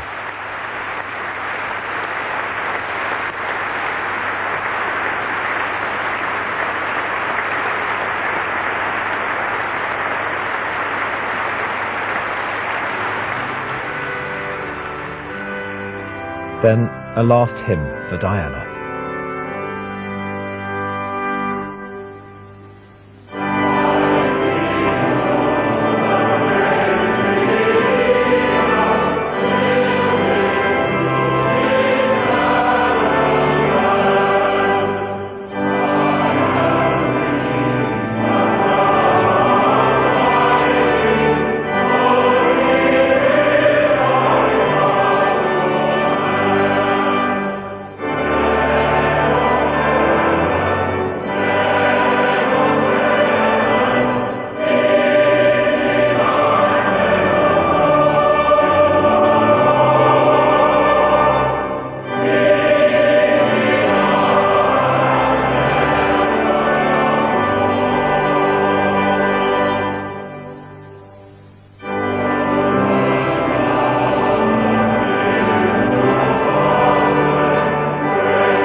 Let us commend our sister Diana to the mercy of God, our Maker and Redeemer. Diana, our companion in faith and sister in Christ, we entrust you to God. Go forth from this world in the love of the Father who created you, in the mercy of Jesus Christ who died for you, in the power of the Holy Spirit who strengthens you. Amen. The final act of the funeral service. At midday, the princess's coffin was taken slowly back through the congregation to the west door.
For 1 minute, the world paid its last respects in silence.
Spell broken only by the bells of the Abbey.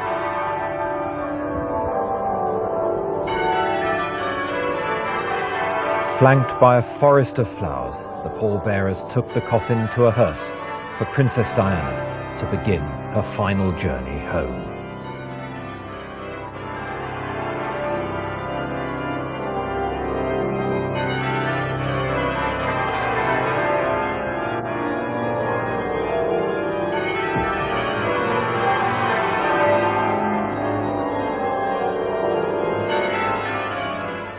Across the country, people paid their respects in the silence, as we saw, and in their own special ways.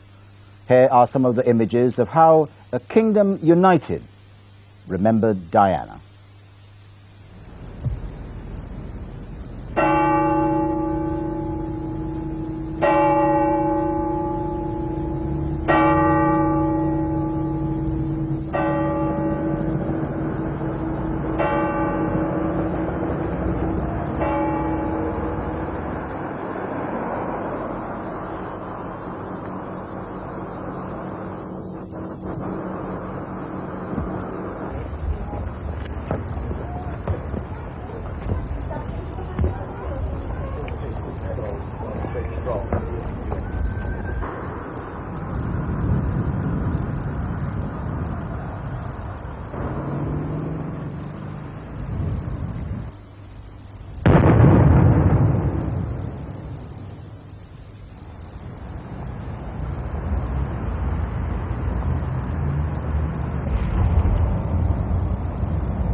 The journey from the Abbey north to Althorpe brought yet another astonishing display of the affection Diana inspired.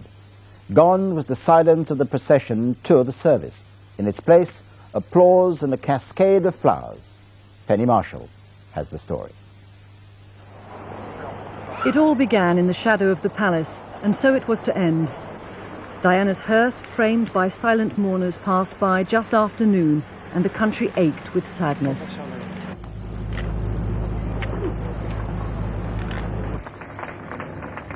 For every person on the street, there were another 1,000 watching and listening across the world.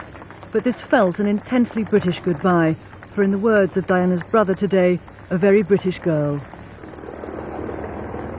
All along the route, her passage was strewn with flowers. The hearse showered.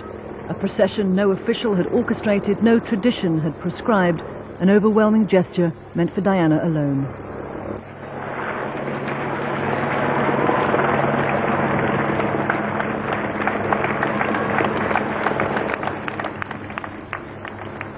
There was silence save for applause as the hearse nudged its way through the banks of mourners.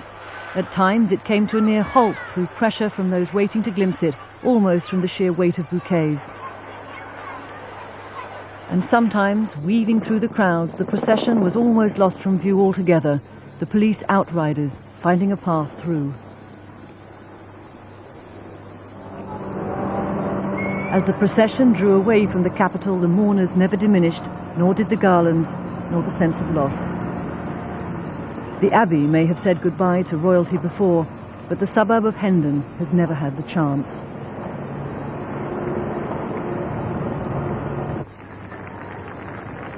Turning towards the M1 at Brent Cross, London was preparing to let its princess go, back to her childhood home in Northamptonshire.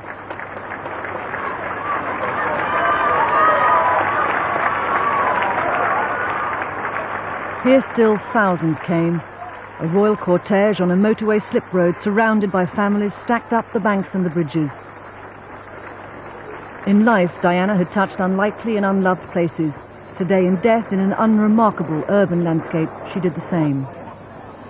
On the M1, unable to see any longer, some flowers were removed from the windscreen before the hearse, now flanked by police, moved on. But still on the motorway there was more flowers, more people snaking forward off the hard shoulder and pressing onto the motorway as traffic on the southbound section stood still.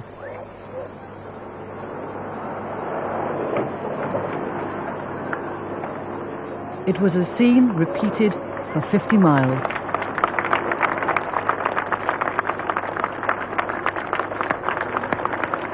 Diana, Princess of Wales, was without her family on this section of her final journey northward, but not for a moment was she ever alone. So what did Diana's people make of this day? Has it helped to ease their pain and their grief? Did they agree with what Earl Spencer said about the press and about the royal family? Caroline Kerr has been finding out. At lunchtime today, they poured out of Westminster Abbey after a service of almost unbearable emotional intensity. They left agreeing it had been faultlessly apt. The great and the good, the glamorous and famous, the ordinary and unknown, all of them in their way, friends of Diana. It was a most genuinely moving service, and it managed to combine in an extraordinary way the popular and informal with the royal. And I've never been at an occasion like it, and I'll never forget it. It was a most remarkable occasion. Service today, she'd have loved it. And I think that's what was so wonderful about it. I felt all the way through it. If you were here, you'd enjoy it as much as I'm enjoying it. For most, one point had a particular poignancy.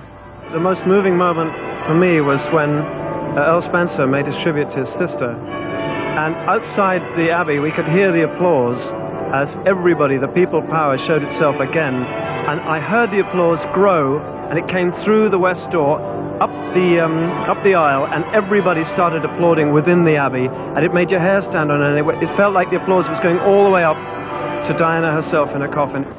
And as those people who'd applauded outside the Abbey left in their thousands, they were also discussing the Earl's tribute to his sister. I thought he was very brave, very accurate. Something I think most people around were very surprised that he actually said it. It was almost a direct, if you like, attack on the royal family. It did sum up the mood of the nation. I really feel that. And yeah, it was, I mean, there were gasps outside when he said certain things about rejection, and we all knew exactly what he was talking about. He got a bit near the bone at times, I have to admit that, but I think it would help him in his grieving to have said it. But not everyone agreed that his comments had been appropriate. He's entitled to his opinion, but I don't think church was the right place to say it. He was in a cathedral. He should have. He has said his piece.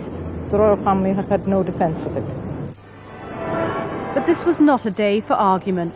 It was primarily a day for grieving. After the highly charged emotions of the morning, people seemed reluctant to go straight home. Hours after the service was over, they still were being drawn here to Kensington Palace, where they found an atmosphere of calm and mutual sympathy. This was the time for saying a personal goodbye, for reflection and for looking back on the highs and lows of an extraordinary day. Hearing all the Verdi, was it, and Elton John, we were just crying. People just were uncontrollable listening to the words. The words are so appropriate for her. The whole thing is very, very uplifting. It's a feeling of hope and inspiration, and I think Diana was inspirational. I think it sort of lifted something from the shoulders of the people. But I think that people will continue to mourn Diana's loss for quite some considerable time. Today, at least, the whole nation was allowed to grieve openly and together, in the hope that the common experience of mourning will go some way to heal the sense of loss. Later, crowds lined the route all the way to the Spencer family home at Althorpe. The people had, in spirit and in their regard for her, carried the princess every inch of her final journey. Here's Tim Ewan. Diana's cortege left the motorway for the final leg of an extraordinary journey. Now in the heart of England, it followed a route to the ancestral Spencer home, a route the princess herself had taken so many times in the past.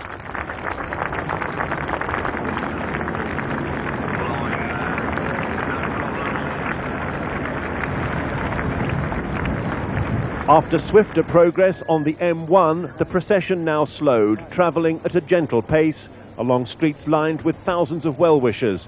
Nearly all had watched the funeral at home on television. And this is the last part of the route to Althorpe, through villages in Northamptonshire where Diana is still remembered as a young girl who came home for the holidays. Now she's being welcomed back for the last time. She's very special to us here. She'll always hold a special place in our hearts. She was special to millions of people across the world, but here in Northamptonshire is her place, and we're here to welcome her home today.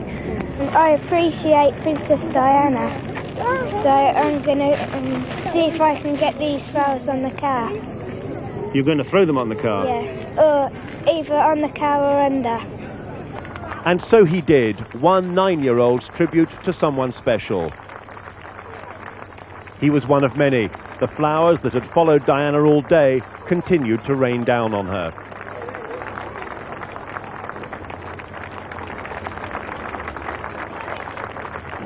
The grandeur of London, its palaces and Westminster Abbey, seemed far away now.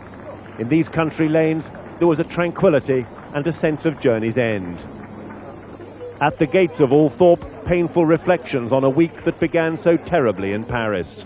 These flowers were the flowers my husband bought me for our first wedding anniversary, and he gave me them in Paris last Sunday morning, and when we found out, I preserved them as best I could because I wanted to lay these particular flowers. Althorpe is a fitting resting place. The spot chosen for Diana's grave, an island in an ornamental lake that she had always loved as a child. Through the fields came the royal train. It brought to Althorpe Prince Charles with William and Harry, and Diana's mother, sisters and brother. Then at last she was home, the cortege slipping away from public view, for Diana to be buried surrounded only by her closest family. It was an intensely private ceremony for someone who in life had been the object of such relentless attention. And outside Althorpe this evening, amid the flowers, a picture of the princess and a single candle flickering in the wind. Tonight the crowds are still outside Diana's former home, Kensington Palace. Some are there just to see for themselves the millions of flowers.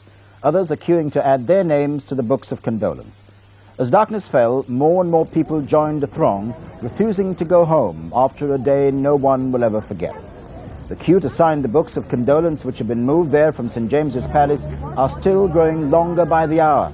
Since the books were opened just under a week ago, at least 50,000 people have signed them.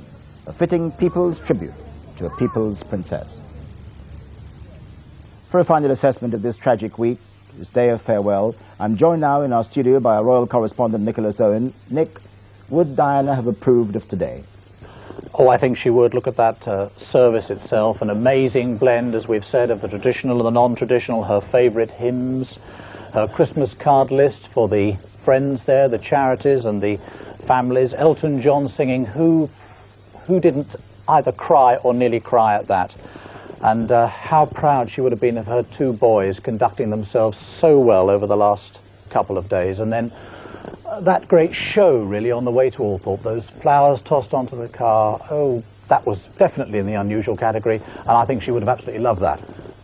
It's perhaps much, much too early, but what would one make of her legacy? How will that be judged? What do you make of that?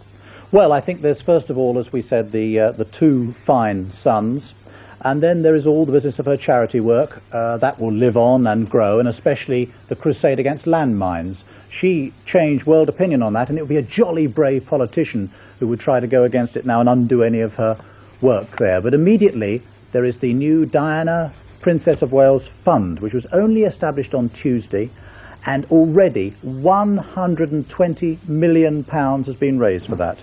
And a new recording of Elton John's song as a result of what we heard in the cathedral today, in the Abbey today, that will be added to the pot, and that's likely to be the biggest selling recording of all time. There was one single donation, I'm told, of £3 million. And so various charities are going to benefit from that. But, Trevor, you know, there's one thing that money will not be spent on. There will be no monuments, no public monuments to the People's Princess, and Diana would certainly have approved of that. Nicholas Owen, thank you. So there's never been anything like Diana's funeral today, and there almost certainly never will be. She lived her life at that intersection of old values and the new, part traditional royalty, part modern international celebrity. But what commended her to the hundreds of thousands who surrounded the royal palaces with flowers, and to the millions who poured into London to watch her funeral procession today, was that she reached out to ordinary people, victims of AIDS, leprosy, landmines, and she convinced people, even those who'd never met her, that she was a part of their lives. She'd always said that she saw her role as being a queen of people's hearts. The memorable images we leave you with tonight suggest that the people of Britain felt that she was all that, and much, much more.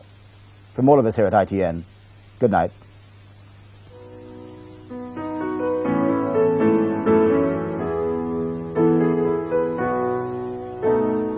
Goodbye, England's rose. May you ever grow in our hearts. You are the grace that placed yourselves where lives were torn apart. You called out to our country, and you whispered to those in pain. Now you belong to heaven, and the stars spell out your name. And it seems to me you lived your life like a candle in the wind, never fading with the sunset when the rain set in. And your footsteps will always fall here along England's greenest hills. Your candles burned out long before your legend ever will.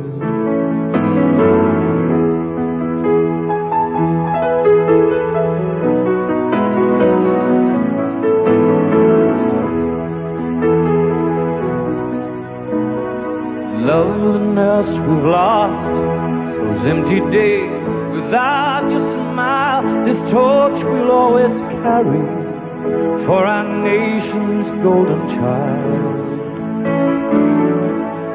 Even though we try, the truth brings us to tears. All our words cannot express the joy you brought us through the years. And it seems to me you've lived your life like a candle in the wind, never fading with the sunset when the rain set in. And your footsteps will always fall here along England's greenest hills. Your candles burned out long before your legend ever will.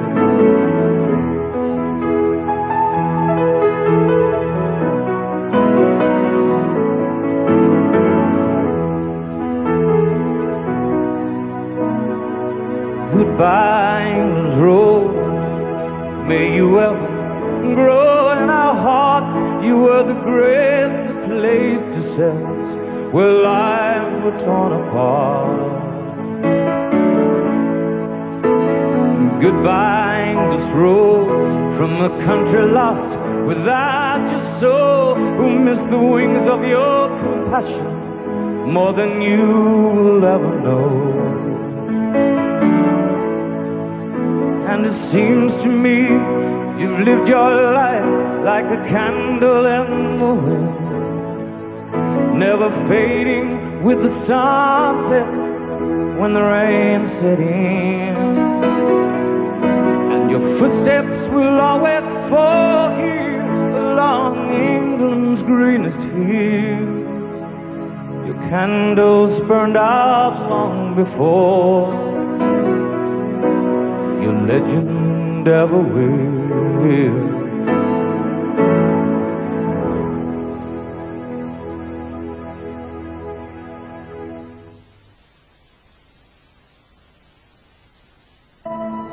Buckingham Palace has announced the death of Diana, Princess of Wales.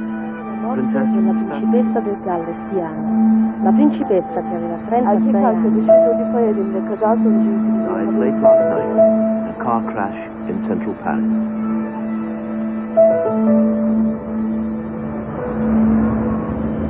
It seems extraordinary after all this time that people still want to come and see where it happened, to leave messages, to lay flowers. It says an amazing amount about what Diana meant to people.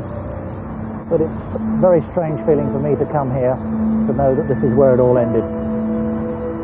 The sadness doesn't go away.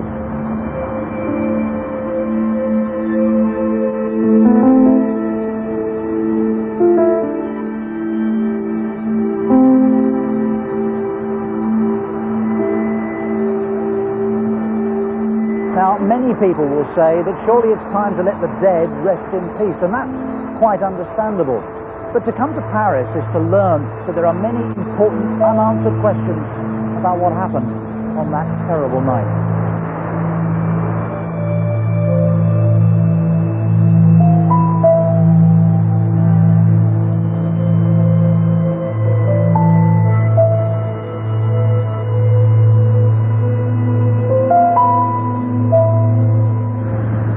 Immediately after the accident, things seemed reasonably straightforward. High on a cocktail of drink and drugs, the driver lost control, slamming their Mercedes into the 13th concrete pillar inside this tunnel.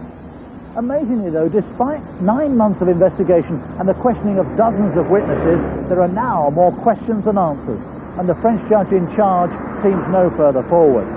In 2 days' time, he's calling many of the key witnesses back together again for what's called a confrontation, to try to make sense of it all. But this is a story full of mystery. The police have still not found many who were there at the time. Witnesses talk of a mysterious flash in the tunnel and powerful motorbikes leaving at high speed. And as we discovered, the man at the wheel, Henri Paul, was leading an extraordinary double life. In public, he was security manager at one of the world's most famous hotels, the Ritz in Paris. In private, he was a secret agent in regular contact with the French and other intelligence services. The south of France. For generations, it's been the playground for the seriously rich and famous. And wherever they go, the paparazzi are never too far behind. Last August, Diana took a second holiday here with Dodi Fayed, the playboy son of Mohammed Al Fayed, the owner of Paris.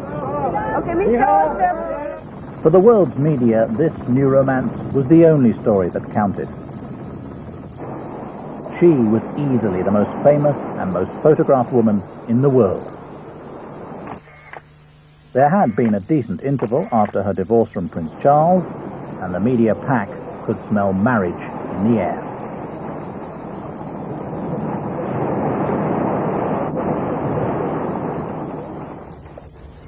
Her former lover, the cavalry officer James Hewitt, now lives a quiet life in the West Country.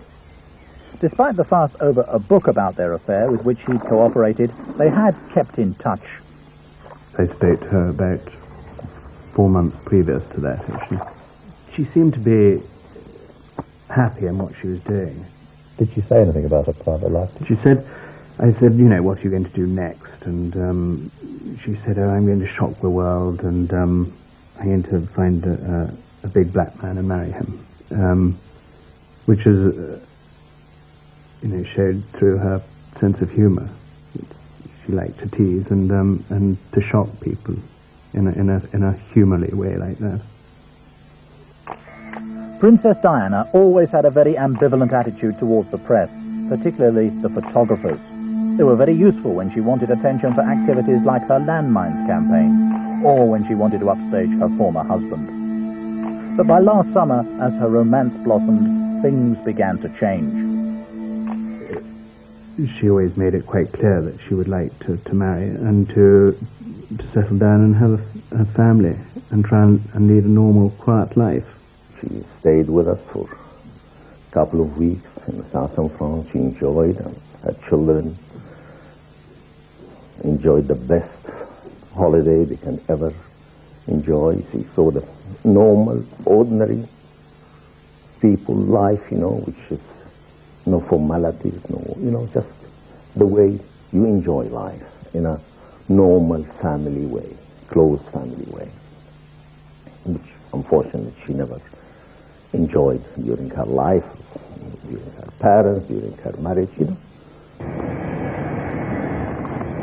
Their holiday over at the end of August, Diana and Dodi decided to go to Paris for an overnight stay before returning to London. But by the time they reached Le Bourget, an airport just outside Paris, the paparazzi were already waiting. Here, catching Diana and bodyguard Trevor Rees-Jones, Dodi and one of their drivers, Henri Paul. On the way into Paris, there were two near misses. Both times, the paparazzi weaved in and out of their convoy. Twice, Henri Paul, who was driving the backup vehicle, managed to swerve and avoid an accident. Diana was horrified and said she was worried that one of the paparazzi would get killed the way they were behaving. At 3:45, Diana and Dodi arrived at the Windsor Villa, just on the outskirts of Paris.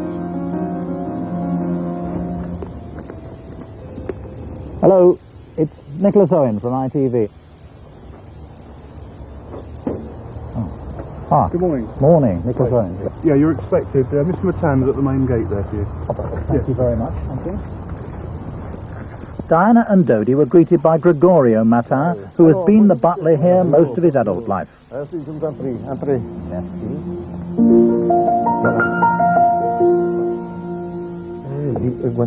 villa is the former home of the Duke and Duchess of Windsor, a previous refuge abroad for another glamorous and stylish woman who had married into the royal family and, like Princess Diana, would never be queen. What about Dodi? Did he like this house? I mean, what do you... yeah, sure, he liked it very much. He liked it very much. It's a beautiful house. I tell you, this house in the summer, it always is beautiful, but particularly in the summer is extraordinary. So you expected Dodi yeah, sure. and Diana to live in this house together? Absolutely. Everything is ready to come here. He prepared the house, all ready, all is ready.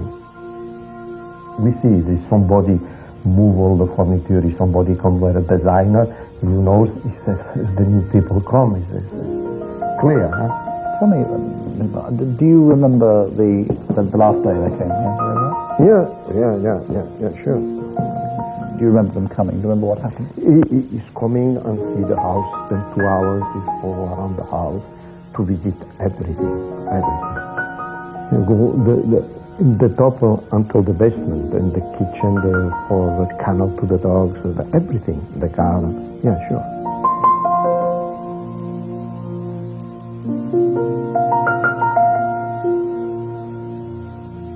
What did you think of them together? How did they seem together? I think really it's a very beautiful couple. Dodi decided, and she decided that this is the place she loved. She found that this is the place for her, and a very secure place. And it's just near London. She will be at home. And it was just the right nest for them to continue their happiness and continue their life. But they're gone. You could imagine them living in that place? Yeah. It was just the right place for them. From the Windsor Villa, they went across Paris to the Ritz Hotel, also owned by Dodi's father, Mohammed Al Fayed, where they checked into the Imperial Suite. At 6:30, Dodi went across the square to pick up a ring for Diana. After the excitement of the previous week in the south of France, there was no big money to be made by the paparazzi, unless this was to be the night a very special announcement would come.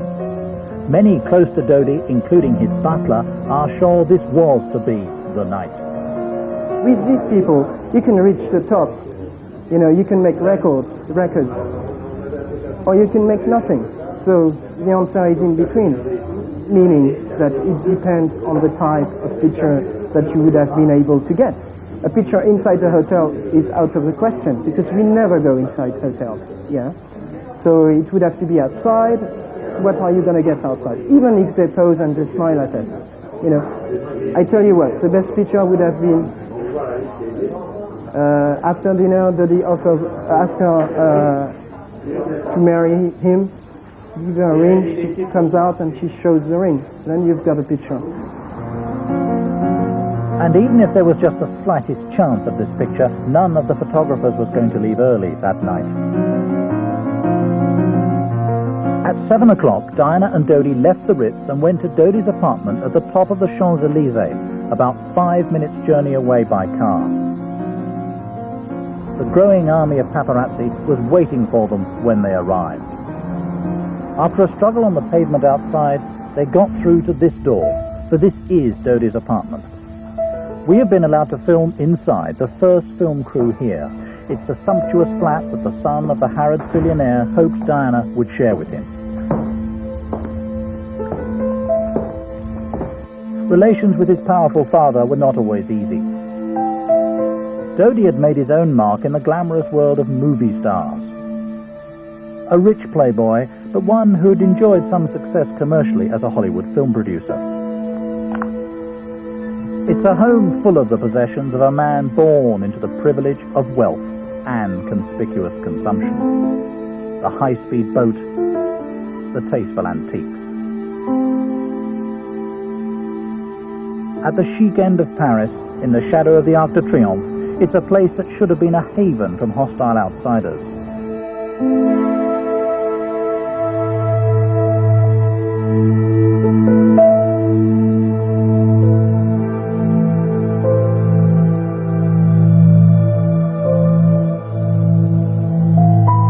But outside the tranquility of Dodie's luxury apartment that night, the pressure was now building up. At 9:30 they had planned to eat at a fashionable restaurant, but the throng of paparazzi and other hangers-on made this impossible. They gave up and went to the Ritz to eat. They don't just only take in photographs, but also they can bump in you, they stand in your way, the motorcycles are in front of you. It's just devastating. One of the paparazzi there that night was Pierre Sue, caught here hanging around outside the Spice Girls hotel in Paris last month. Travelling on motorbikes and scooters, these photographers are quick and mobile.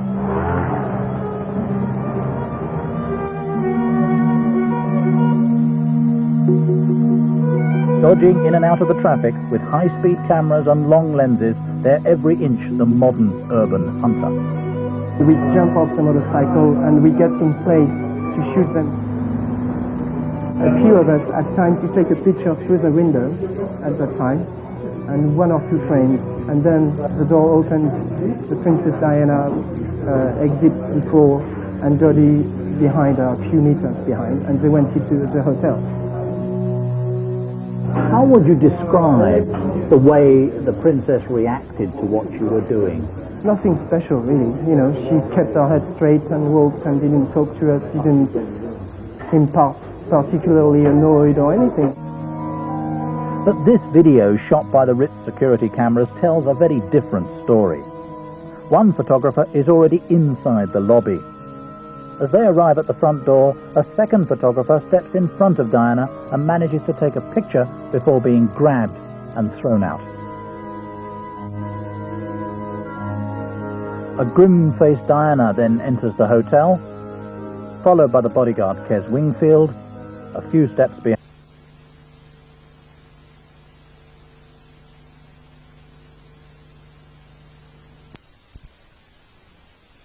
Mystery still unresolved is where he was during the evening, having left work just after 7. Once inside, he drank 2 glasses of Ricard, an alcoholic aperitif, in the bar. But I saw some maid, probably, from the hotel through a first-floor window, shutting down curtains. So we assumed that they were going to have dinner at the first floor, which is the Imperial Suite or something. So then we realized that we will have to wait a couple of hours, maybe. Inside the Ritz, Diana and Dodi had dinner in the Imperial Suite. And then they call me and say, what's happening? And then we're having dinner, and after that going back to the apartment. And we're coming back on Sunday, and on Monday they will declare their engagements.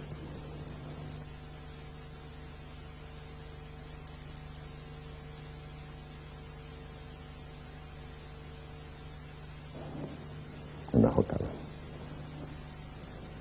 Did Diana speak to you in that conversation? Yeah. Do you remember what she actually said to you?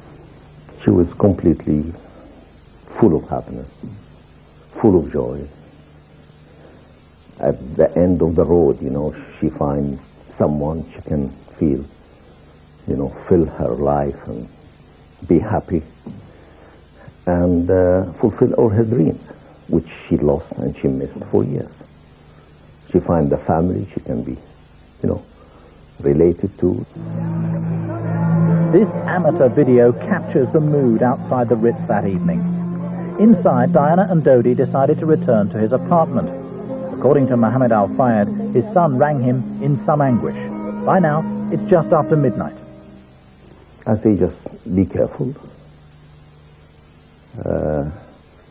Don't take any decision, because if you're happy in the hotel, stay in the hotel. If you feel going out, you can do it, just, you know, it's all up to you. I left it to him to decide. But Dodi came up with a plan. A decoy vehicle would go to the front of the Ritz. Meanwhile, they would escape by the back door. The Ritz security video shows the couple's black Mercedes, supplied by a local hire company, being brought round for them. But they never stood a chance.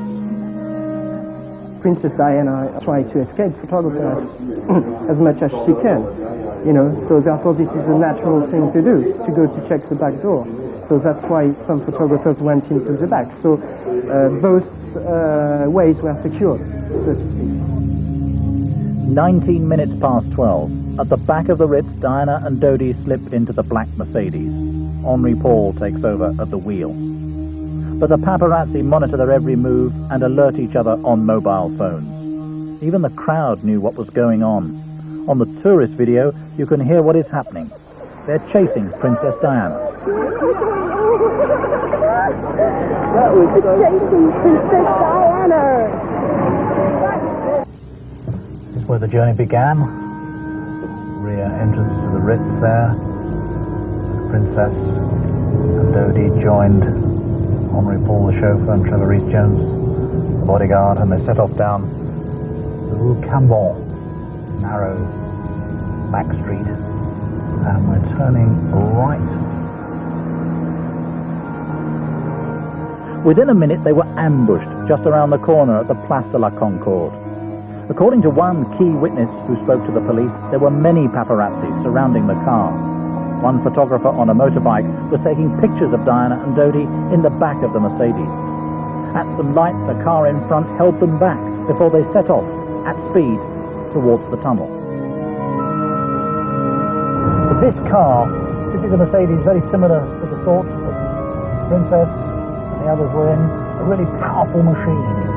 You just know it's itching to get going. You feel invincible in it. Obviously, very, very well built. Having difficulty holding it back, to be absolutely honest.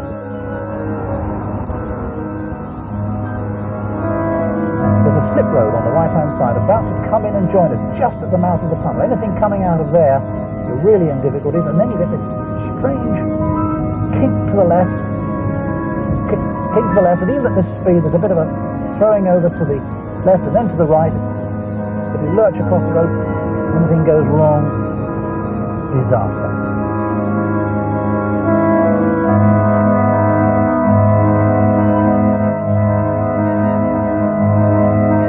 There's no protection in terms of any guardrail. Anybody who just deviates from the road only has to go a couple of feet onto the curb, and you've got a solid accident taking place. It's the classic case where a guardrail of some kind would turn a serious crash into a mere deflection. You should put up guardrails. It's not at all expensive. You could put it in for about 10 or 12 pounds per foot. If there'd been a guardrail in this tunnel last August, then nobody would have died at all. Instead, the Mercedes, with only one person, Trevor Rees-Jones, who was to be the only survivor wearing a seatbelt, hurtled into a tunnel which was a death trap. The record for that tunnel is 13 deaths before this accident took place last August, in the last dozen years or so. And even since the deaths last August, nothing has been done to make the tunnel safe. But that night, two young people had a lucky escape. Suad Mufakir and Mohammed Majadi were leaving the tunnel when they heard the Mercedes braking heavily behind them.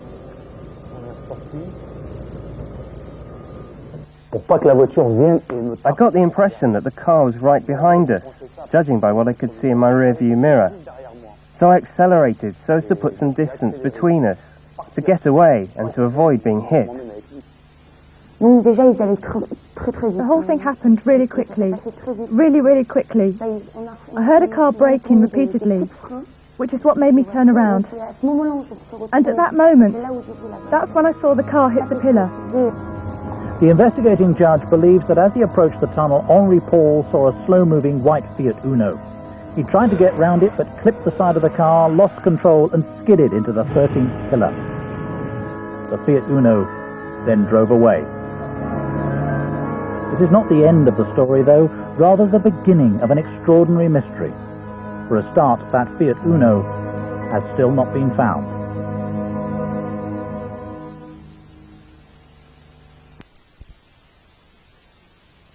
It's extensively tested with full body rolls, computer simulations, and with head-on collisions.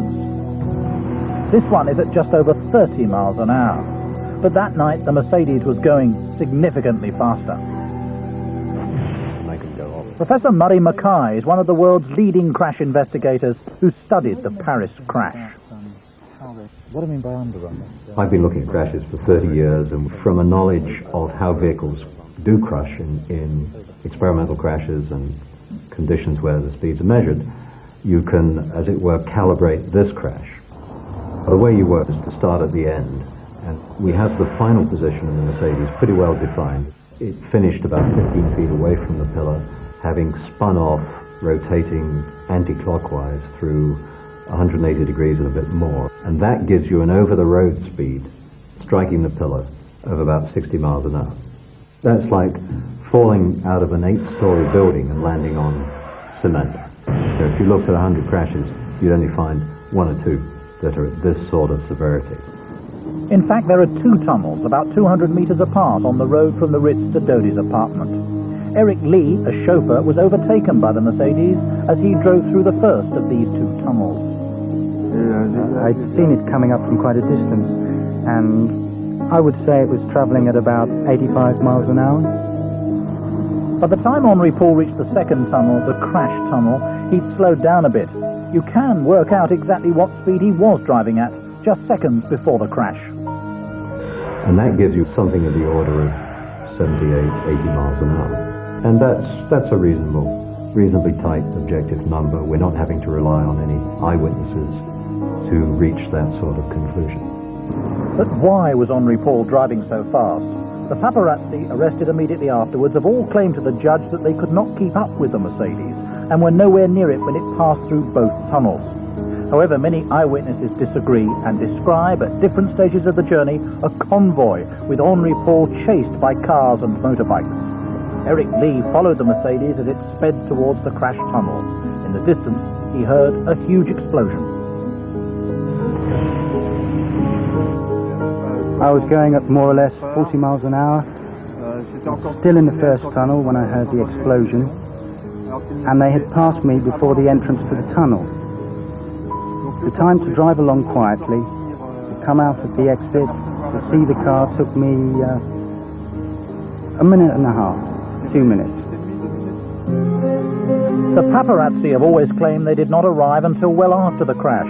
But Eric Lee is one of several key witnesses whose evidence flatly contradicts this, putting them in the tunnel almost immediately afterwards. And this means that they must have been much closer to the Mercedes than they have admitted. There were about 10 people down there. Maybe they weren't all photographers, I don't know. I know that as I went down, 4 people came back up, 4 young people, they'd been arguing, because as I went down I could hear them arguing with the photographers. They were attacking the photographers for taking pictures.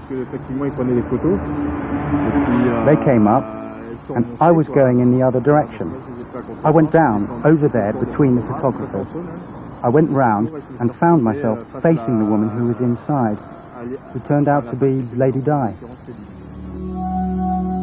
Diana and Trevor Rhys-Jones were still alive.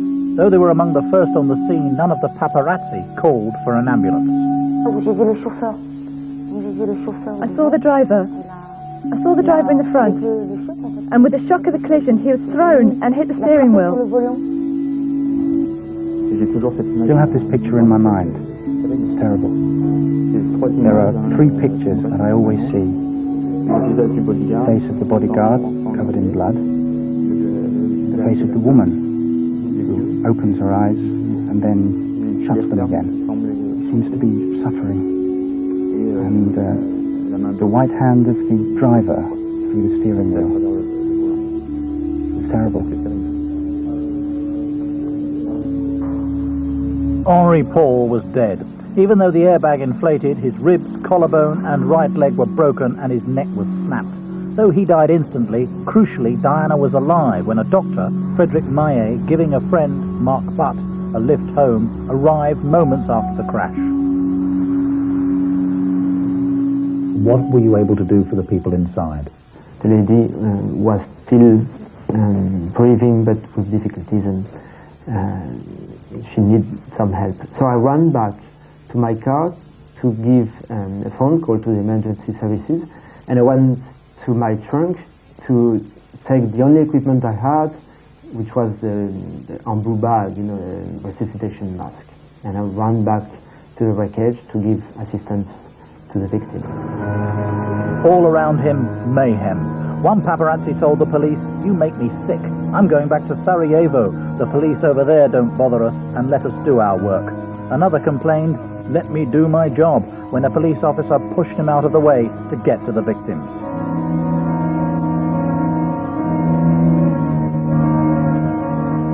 Yes, well, at least sometimes they would go in for a close shot and back out. But they did get rather close. That was one thing that kind of bothered me, was to see how close they had to get with a huge lens and get right on top within 50 or 60 centimeters. While I was inside the car and giving assistance to Princess Diana, I was aware of a lot of flash and a lot of people taking a lot of pictures of myself and Princess Diana of the inside of the car. Since the accident, the police have raided the homes and offices and even the parents' homes of the paparazzi who were there. They have so far recovered only a few dozen pictures, yet that night hundreds were taken, and some are now being offered for sale. What did I think? I didn't try to work out why they were there. I thought to myself that they were opportunists who were taking pictures of an accident in the tunnel for the tabloids. I don't know. A lot of people are ready to believe there was some sort of conspiracy at work, some plot to kill Diana and Dodi by dark and sinister forces. Surely the answer is it's too far-fetched, too complex to organise. How could anyone ensure the white Fiat Uno was in place? How could anyone know the route Henri Paul would take? How could anyone engineer such a horrific crash? There is another sequence of events described by some witnesses which does raise disturbing new questions about what happened in the tunnels. One of those witnesses is François Levistre, on his way home late at night. Quand je suis arrivé ici avec ma voiture. When I drove down here in my car, I was doing 68, 70 miles an hour. I looked back in my rear-view mirror and saw headlights, just like you see now. Driving a Ford car, he said he saw another car, then the black Mercedes, travelling behind him at some speed with a motorbike alongside. I'm in the middle of the tunnel. I can see the headlights approaching. You can see the headlights because it's dark. It's night time. You could see the headlights of the car coming with the motorbike headlights. because you can distinguish between the headlights of a motorbike and those of a car.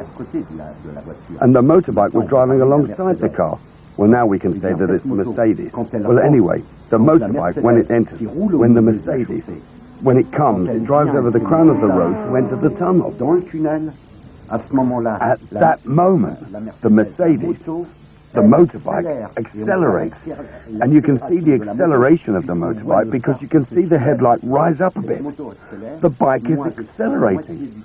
I'm halfway through the tunnel, inside, when the motorbike accelerates, cuts the Mercedes up. The police have not identified this fast-moving motorbike, even though many witnesses have described it, some in considerable detail. Eric Lee remembers it as it passed him in the first tunnel.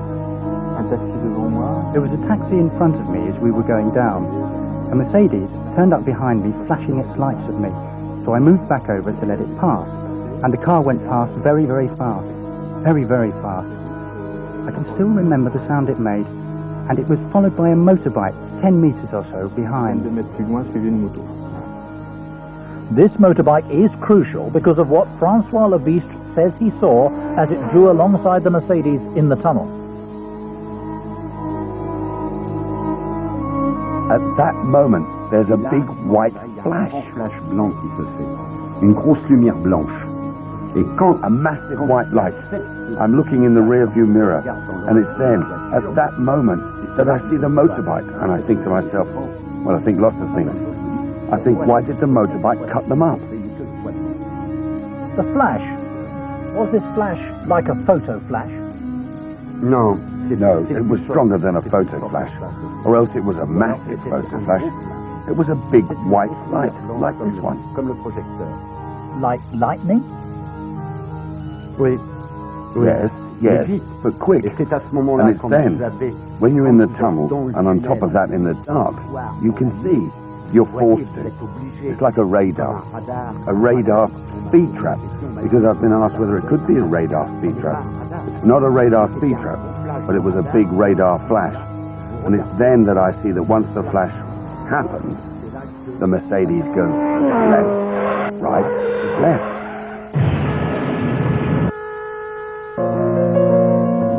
Initially, Francois Levistre was dismissed by the French police, but in fact we have established that last month he was called in by the judge to give his account of events. Many other witnesses have also described the motorbike, and some the very bright flash in the tunnel. So we set up an experiment for Francois Levistre. Now, Monsieur Levistre, there will be two flashes behind you here. The distance, I think, will be just about the distance you say when there was a flash in the tunnel that night. So if you look out carefully here, that's the first one. And now wait, we should see another one coming up. That the second one? That was the second one. Sure. You're absolutely certain? Sure. So what was that blinding light Monsieur Levistre claimed he saw in that tunnel? In the demonstration you've just seen, the first flash came from this paparazzi's camera. But Monsieur Levistre identified the much bigger flash, the second one, and that came from this piece of kit. Now this is an anti-personnel device, quite legal to buy in the UK, which sets off one enormously powerful flash of light. Shine this in somebody's eyes and they'll be stunned, disabled, blinded for several minutes. If you're driving a car when it happens, you'll almost certainly crash.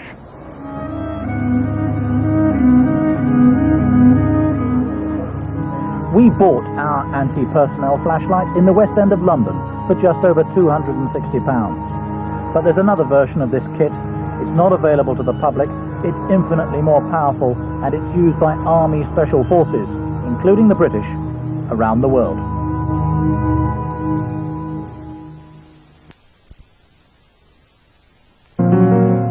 Seven paparazzi were arrested immediately afterwards, and that night the police investigation began. The focus was on the driver, Henri Paul. Almost immediately it was announced that he was more than 3 times over the French alcohol limit.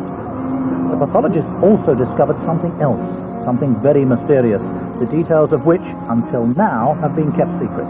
When he died, he had an unusually high level of carbon monoxide in his blood. carbon monoxide can kill, but even in lower doses, it has profound effects. There is an overwhelming fear of doom. Your body is screaming. Debbie Davis suffered from chronic carbon monoxide poisoning before her condition, caused by a leaky gas fire, was finally diagnosed. Today she runs a support group from her home for fellow sufferers. Your senses are all to pot. Your brain is deprived of oxygen. It cannot function properly. You can't judge distance. You can't judge time. In Henri Paul's case, the carbon monoxide level in his blood at the time he died was just over 20%.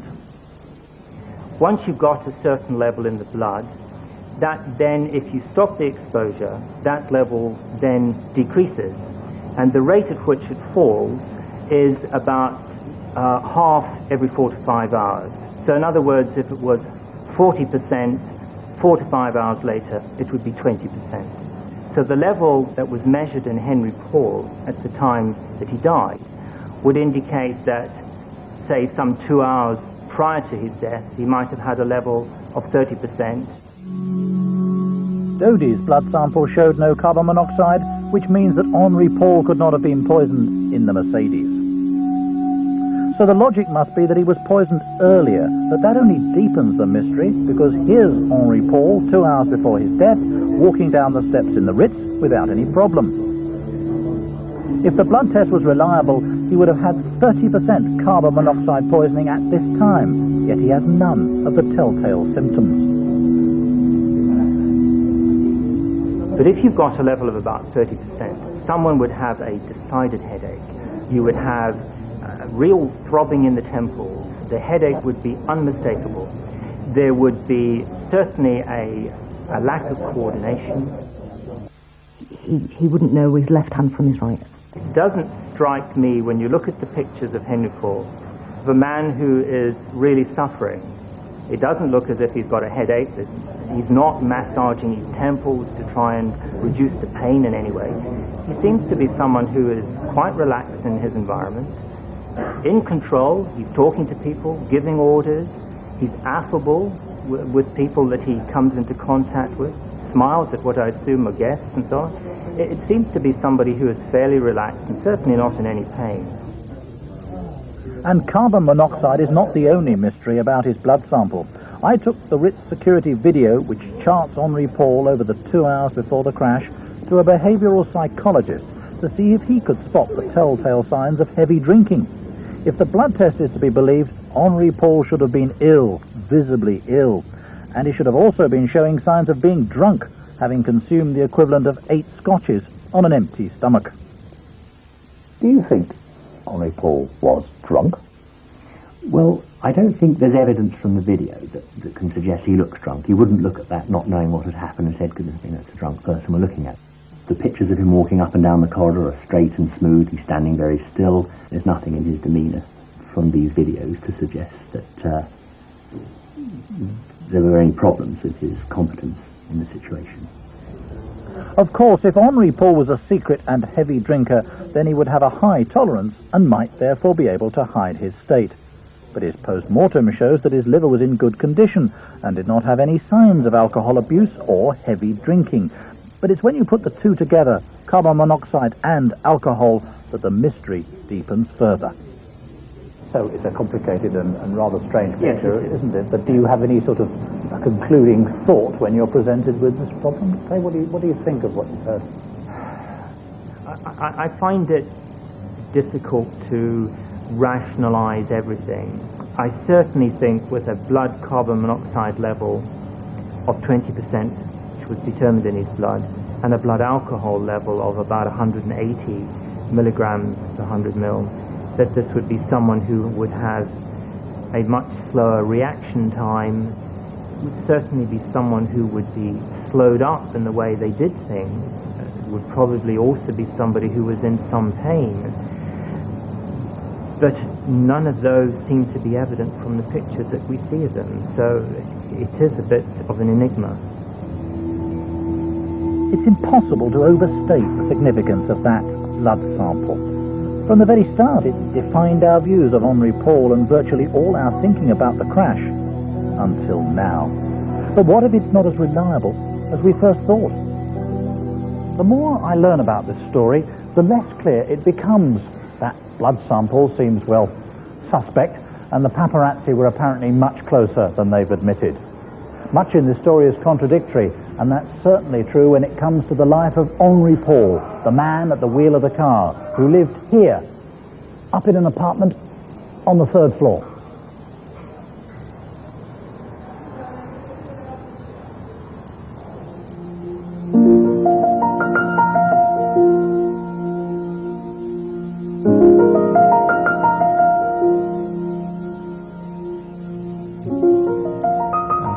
I've known him for 21 years. He was a witness at my wedding. He was kind of a jolly person and would communicate with everyone and talk with everyone and just chat away. He was very bright. He was the sort of friend everyone wishes for. He was very well read, very musical. He played the piano, the violin. There's not a day goes by when I don't think of him. I also have to go down the street where he lived. It never goes away. I still live in the same area and I go to the same restaurants. So, it's hard.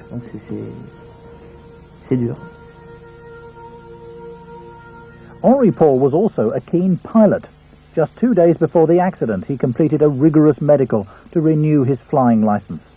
The medical found no signs of alcoholism.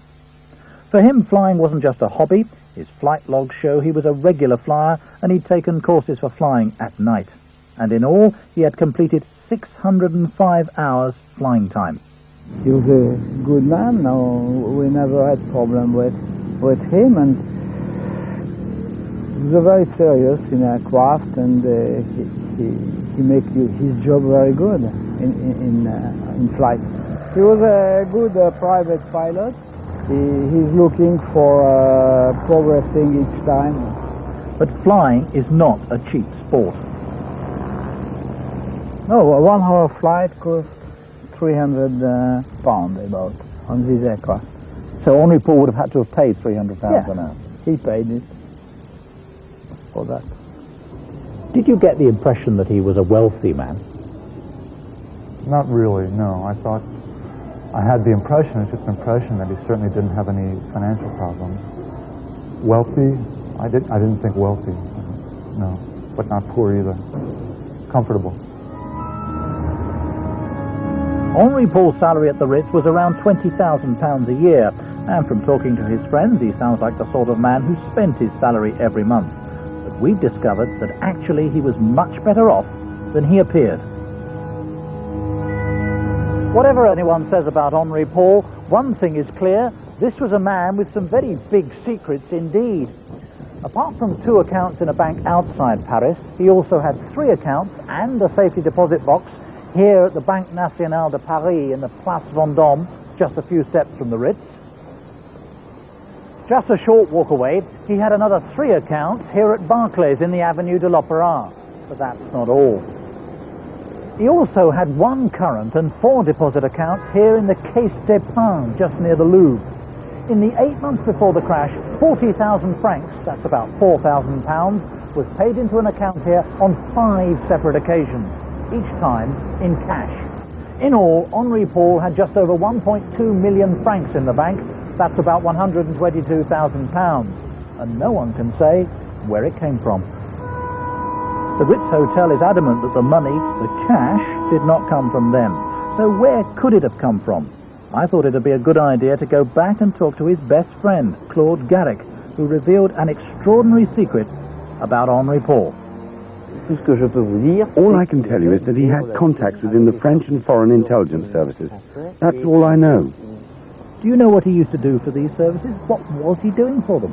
I've no idea. He was very discreet regarding his work. A former member of French intelligence has suggested that the security managers of major hotels are prime targets for recruitment, and the Ritz, with its glittering guest list of the rich and powerful, would be of more interest than many. We also know that Henri Paul was in touch with intelligence services. He talked to his friends about it. Do you know that, and what do you think of it? It would be very sad to know that. Do you think it is very suspicious that he was in touch with intelligence services? Everything is possible. I think it was the entire period when he worked for the Ritz, 11 years. I think he maintained his contacts during all that time. Shown any doubt on his loyalty, his commitment, but you don't know. People can face you with a lot of decency in their characters, and behind the scene you don't know what they, life is funny. But the big question is whether any of the world's intelligence services or the freelance agents they employ would go so far as to kill the Princess of Wales and her boyfriend Dodi Fayed. She had certainly made some very powerful enemies, and for conspiracy theorists there are clues in her earlier life. Her former lover, James Hewitt, says that after 3 years Buckingham Palace decided that his love affair with Diana should stop. Then came some alarming phone calls. The telephone calls were anonymous, but left me in no doubt that they knew what the situation was. And were they threatening? Yes, they were.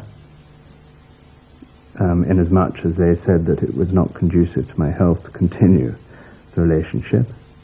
James Hewitt says he also received warnings from Diana's personal police protection officers and members of the royal household. He says that he even had a conversation with a member of the royal family. Describe to me roughly how the conversation went. Similar words. Words to the effect that, your relationship is known about. It is not supported. We cannot be responsible for your safety or security, and suggest that you curtail it. That sort of thing. Forthwith. That sort of thing was said to you by at least one member of the royal family. By a member of the royal family, not immediate member, but yes. And who was that? I am not prepared to say. Losing a son and losing a dear friend. You see a mother just gone and left 2 sons, and I know those 2 sons how much love they have for her. You can just say, okay, that's it. That's God's wish. It's not natural. It's not the way I had to take things, the way you see that's okay. That's God's wish, but you want to be sure that it's God's wish, not other people's wishes. Do you think it's possible that there would be those who would wish ill of the Princess of Wales enough to sort of do something really terrible to her?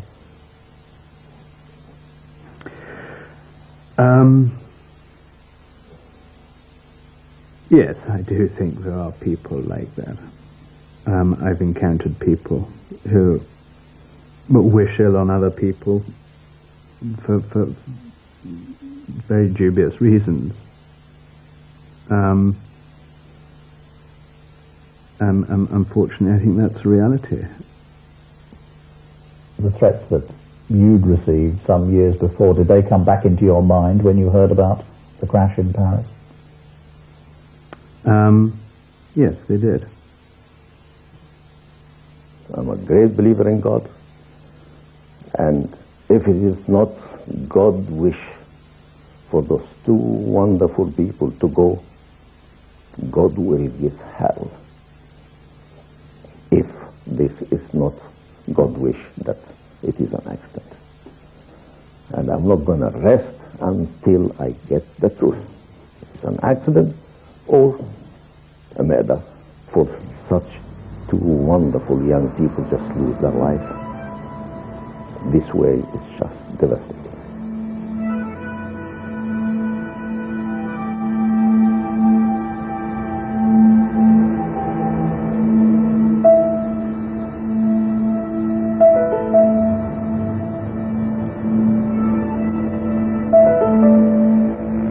Diana's violent end shook and saddened millions. A drunk driver losing control seemed just about to make sense of the senseless. What we've discovered, though, is that so much more was going on. The very odd things about the high-speed smash. Paul's double life, the carbon monoxide said to be in his blood, the missing car, that Fiat Uno. So many mysteries. But if the talk of conspiracy to kill the Princess of Wales is ever to be silenced, it must be right that more efforts are made to tie up the loose ends, to make sense of the senseless.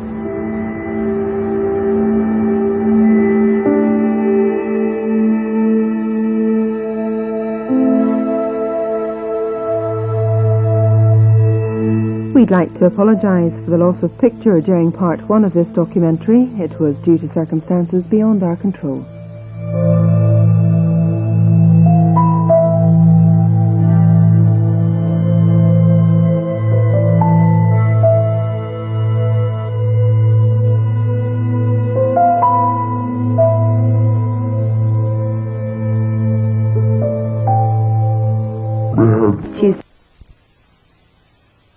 Because I wasn't going to pee on the floor.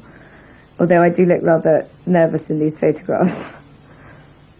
I don't actually remember the day itself.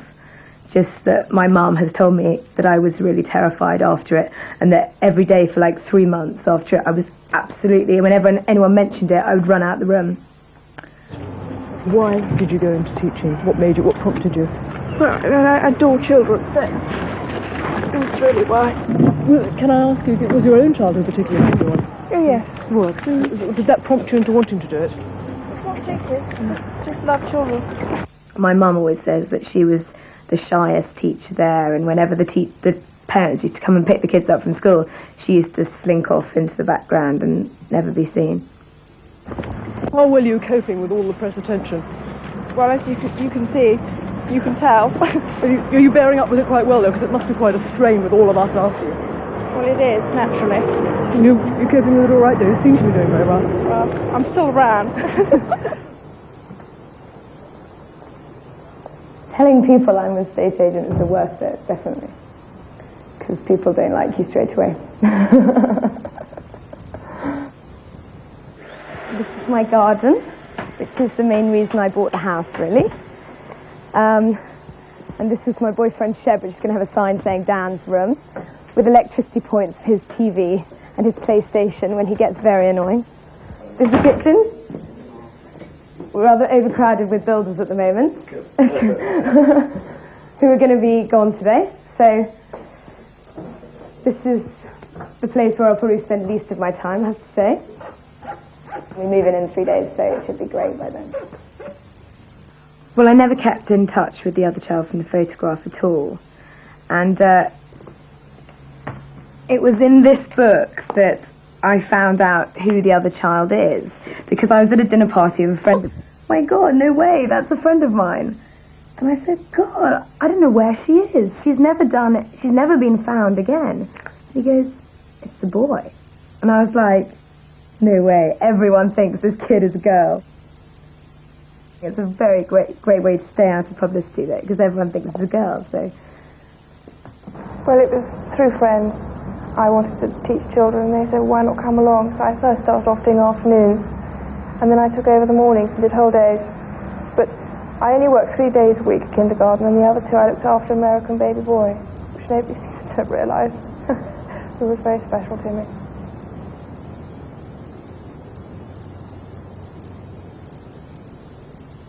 Well, I'm 19 now, and she was 19 when she was my nanny. It's kind of, blows my mind away.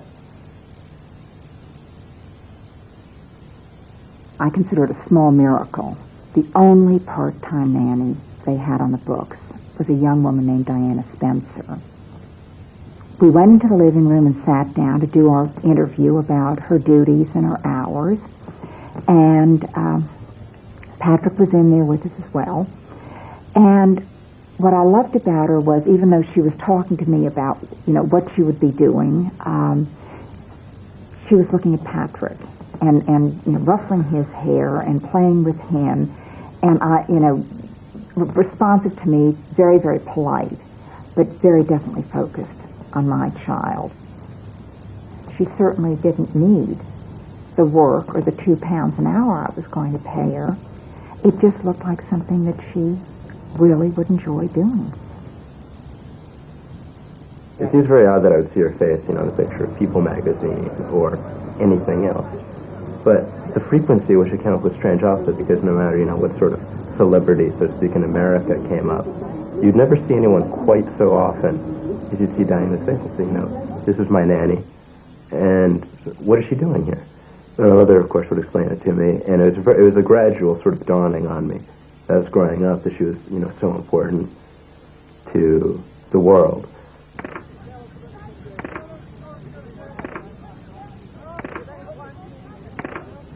She was probably extremely embarrassed when she saw the photograph for the first time, especially as I doubt it was supposed to be on the front page of every newspaper, and now in every book about her, from now on, from then on, it's just been everywhere.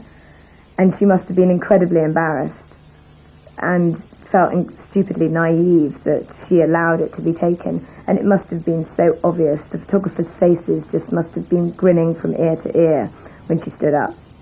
It must be the best feeling in the world for them.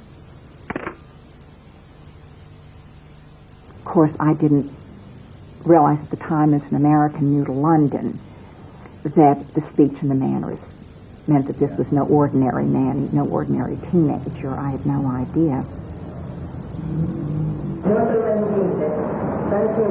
It's really very poignant now for me to think of the fact that the press started following her at my front door with my child all those years ago, and that they never left her alone again.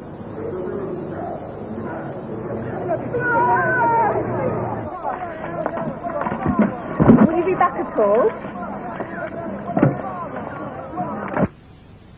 This one photograph caused me so much hassle, I can't imagine what it would have been like for Diana. Like when I was 13, I think, some woman from the Sun rang up my school and said, I'm a friend of Scarlett's, can I speak to her? So I ring her up, and she's from the Sun and wanting to ask me questions. So I slammed the phone down on her. And the next day there's a big thing in the Sun about, how I've got no friends and etc. Which when you're 13 is a really cruel thing to happen. So that was when it started getting really nasty for me. But then I used it when I was in a play. The publicity was very good for the show, and because of the photograph, they did big interviews with the theatre company, and they, helped us out and brought people in. I didn't tell a lot of people because it seemed, it would be like bragging. Because, I remember I said, when I was a bit younger, this is the way it was, and of course, first of all, nobody believed me. And then after that, I said, I think it was a very personal thing for me, and I didn't talk about it, and I didn't tell anybody. But it, obviously made me feel very special. So we had not seen her for 4 or 5 weeks, and she came bounding into my bedroom one Monday morning. I'd left the door downstairs unlocked, and said, Mrs. Robertson, I have something important to tell you. And I continued to blow my hair dry. I said, go ahead, Diana. It was a very informal relationship.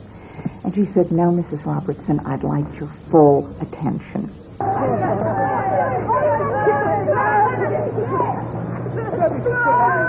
And she said, when you leave for work this morning, you'll notice there are reporters and photographers at the end of the news. I said, good heavens, Diana, what have you done? She said, well, I spent last weekend up at Balmoral. I said, with Prince Andrew, because I knew they were the same age. And she said, no, actually, it was Prince Charles. But he didn't invite me. His mother did. And I just laughed to myself, listening to her referring to Her Majesty the Queen as his mother, like any normal mother.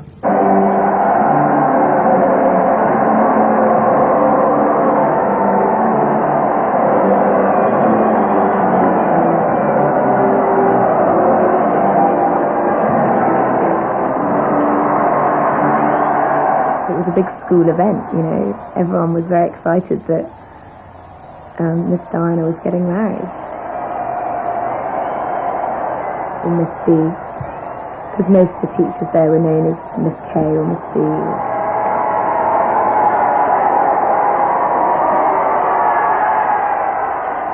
To be part of the wedding of the century was just something we simply couldn't believe we were actually part of.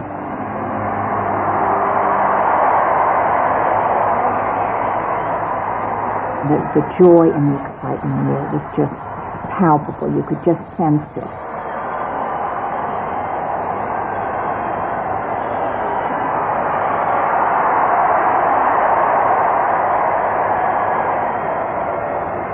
It was certainly a grand state occasion, but for us, it was also, Diana, who we just, loved dearly. It was our nanny marrying the prince of her dreams.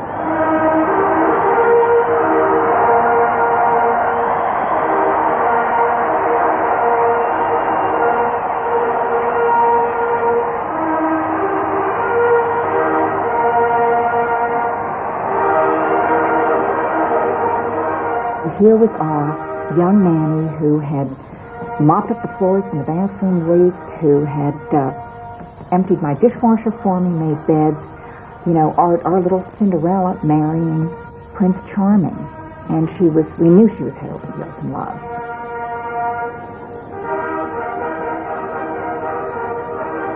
Christy was known to be very shy before she became this huge public figure. She was always a very shy person, and that is, it's not a joke. That's exactly how she was before she took on this royal persona thing.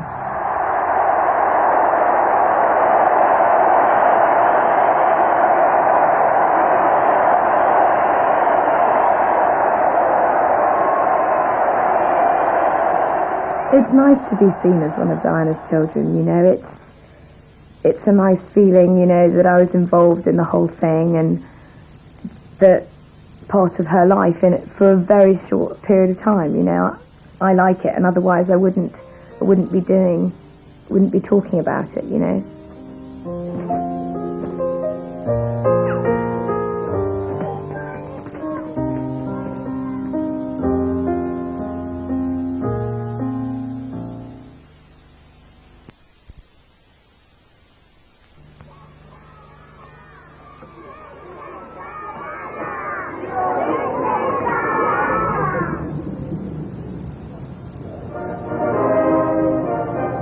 I think it was on a Wednesday I was told that I was going to present this posy, because I was going to meet the princess. It was a very important event in Diana's life, because obviously she'd just become the princess. Not only the princess, but the Princess of Wales. And this was her first visit to Wales and Cardiff.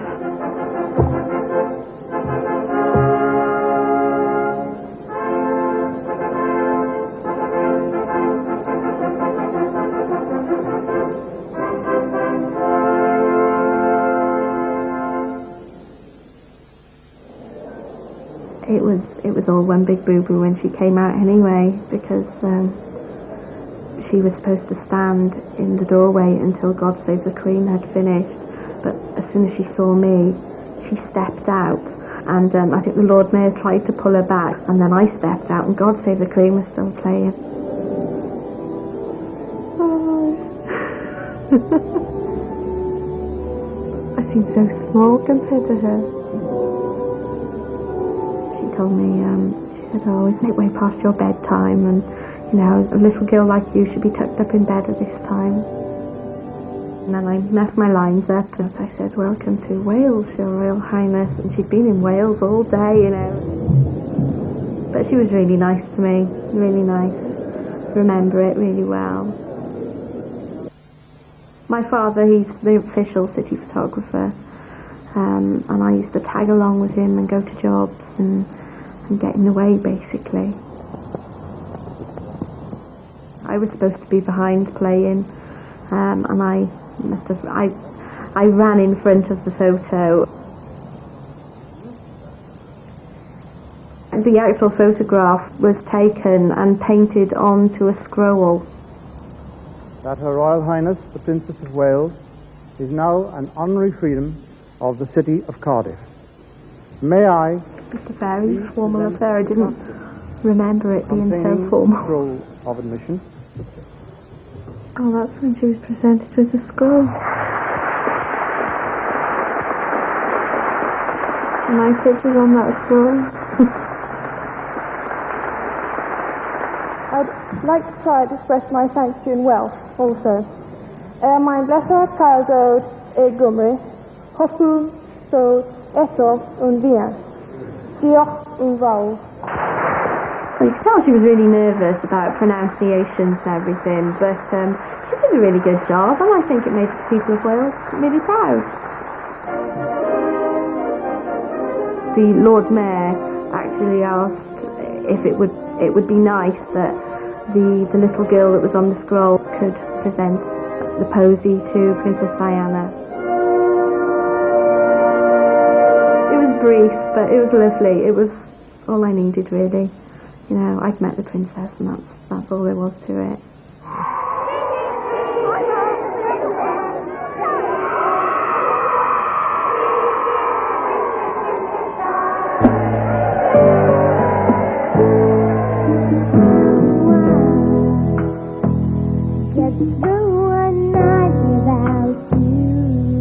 I live in Swindon, and it's the best place on earth. I always have a home in Swindon, right next to the outlet village. When I'm famous, I'm going to be the next Madonna, but not quite so raunchy. My dad grabbed me, put me on his shoulders, and we managed to push our way through the crowd right to the front. All of a sudden, Princess Di came out of nowhere, and everyone was screaming, going, yeah, yeah. I was really shocked that there were people there. I thought she was just coming to see me. I thought she was just coming to see me and she's going to meet me there and come back to my house. Play Barbies or something. She bought some tulips before I met her, and when I was getting out of the car, I accidentally got one of the heads caught in the door, and it just flopped a little. It didn't completely come off, thank God. When she actually got round to seeing me and my dad, she looked at me and she says, oh, there's flowers for me. And I handed to her and I went, broken. And she started laughing and she said to my dad, oh, she's very heavy. How old is she? He said, oh yes, she's very heavy. And she's 4. She had short hair.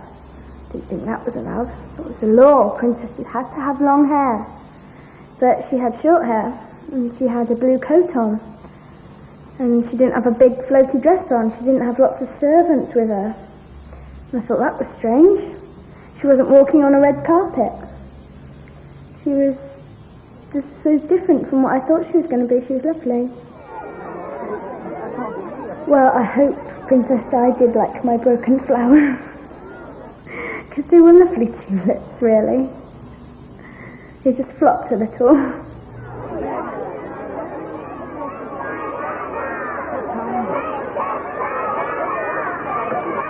Children are not chores. Hugging has no harmful side effects. If we all play our part in making our children feel valued, the result will be tremendous.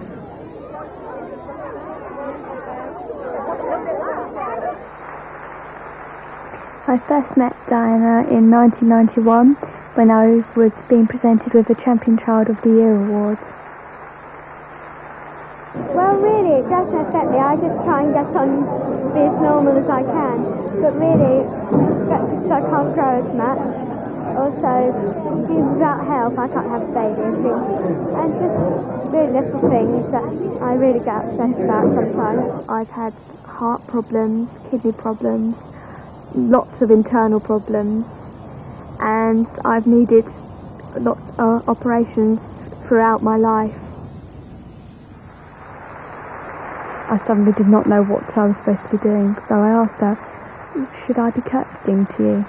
And I always remember her reply said, no, I should be the one curtsying to you. You're all so brave. at the end of the conversation, as she was walking away, she said to me, "Write to me, let me know how you're getting on." And of course, as any 10-year-old would, I took her at her word. I sent my first letter a couple of months later.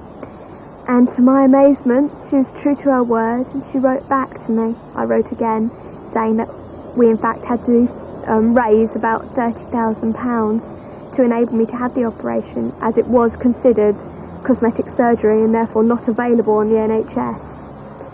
And to my amazement, after this letter, I not only got a letter back from Diana, but also a cheque for sum of money to help towards the cost of the operation, which I could not describe how much of a help that was.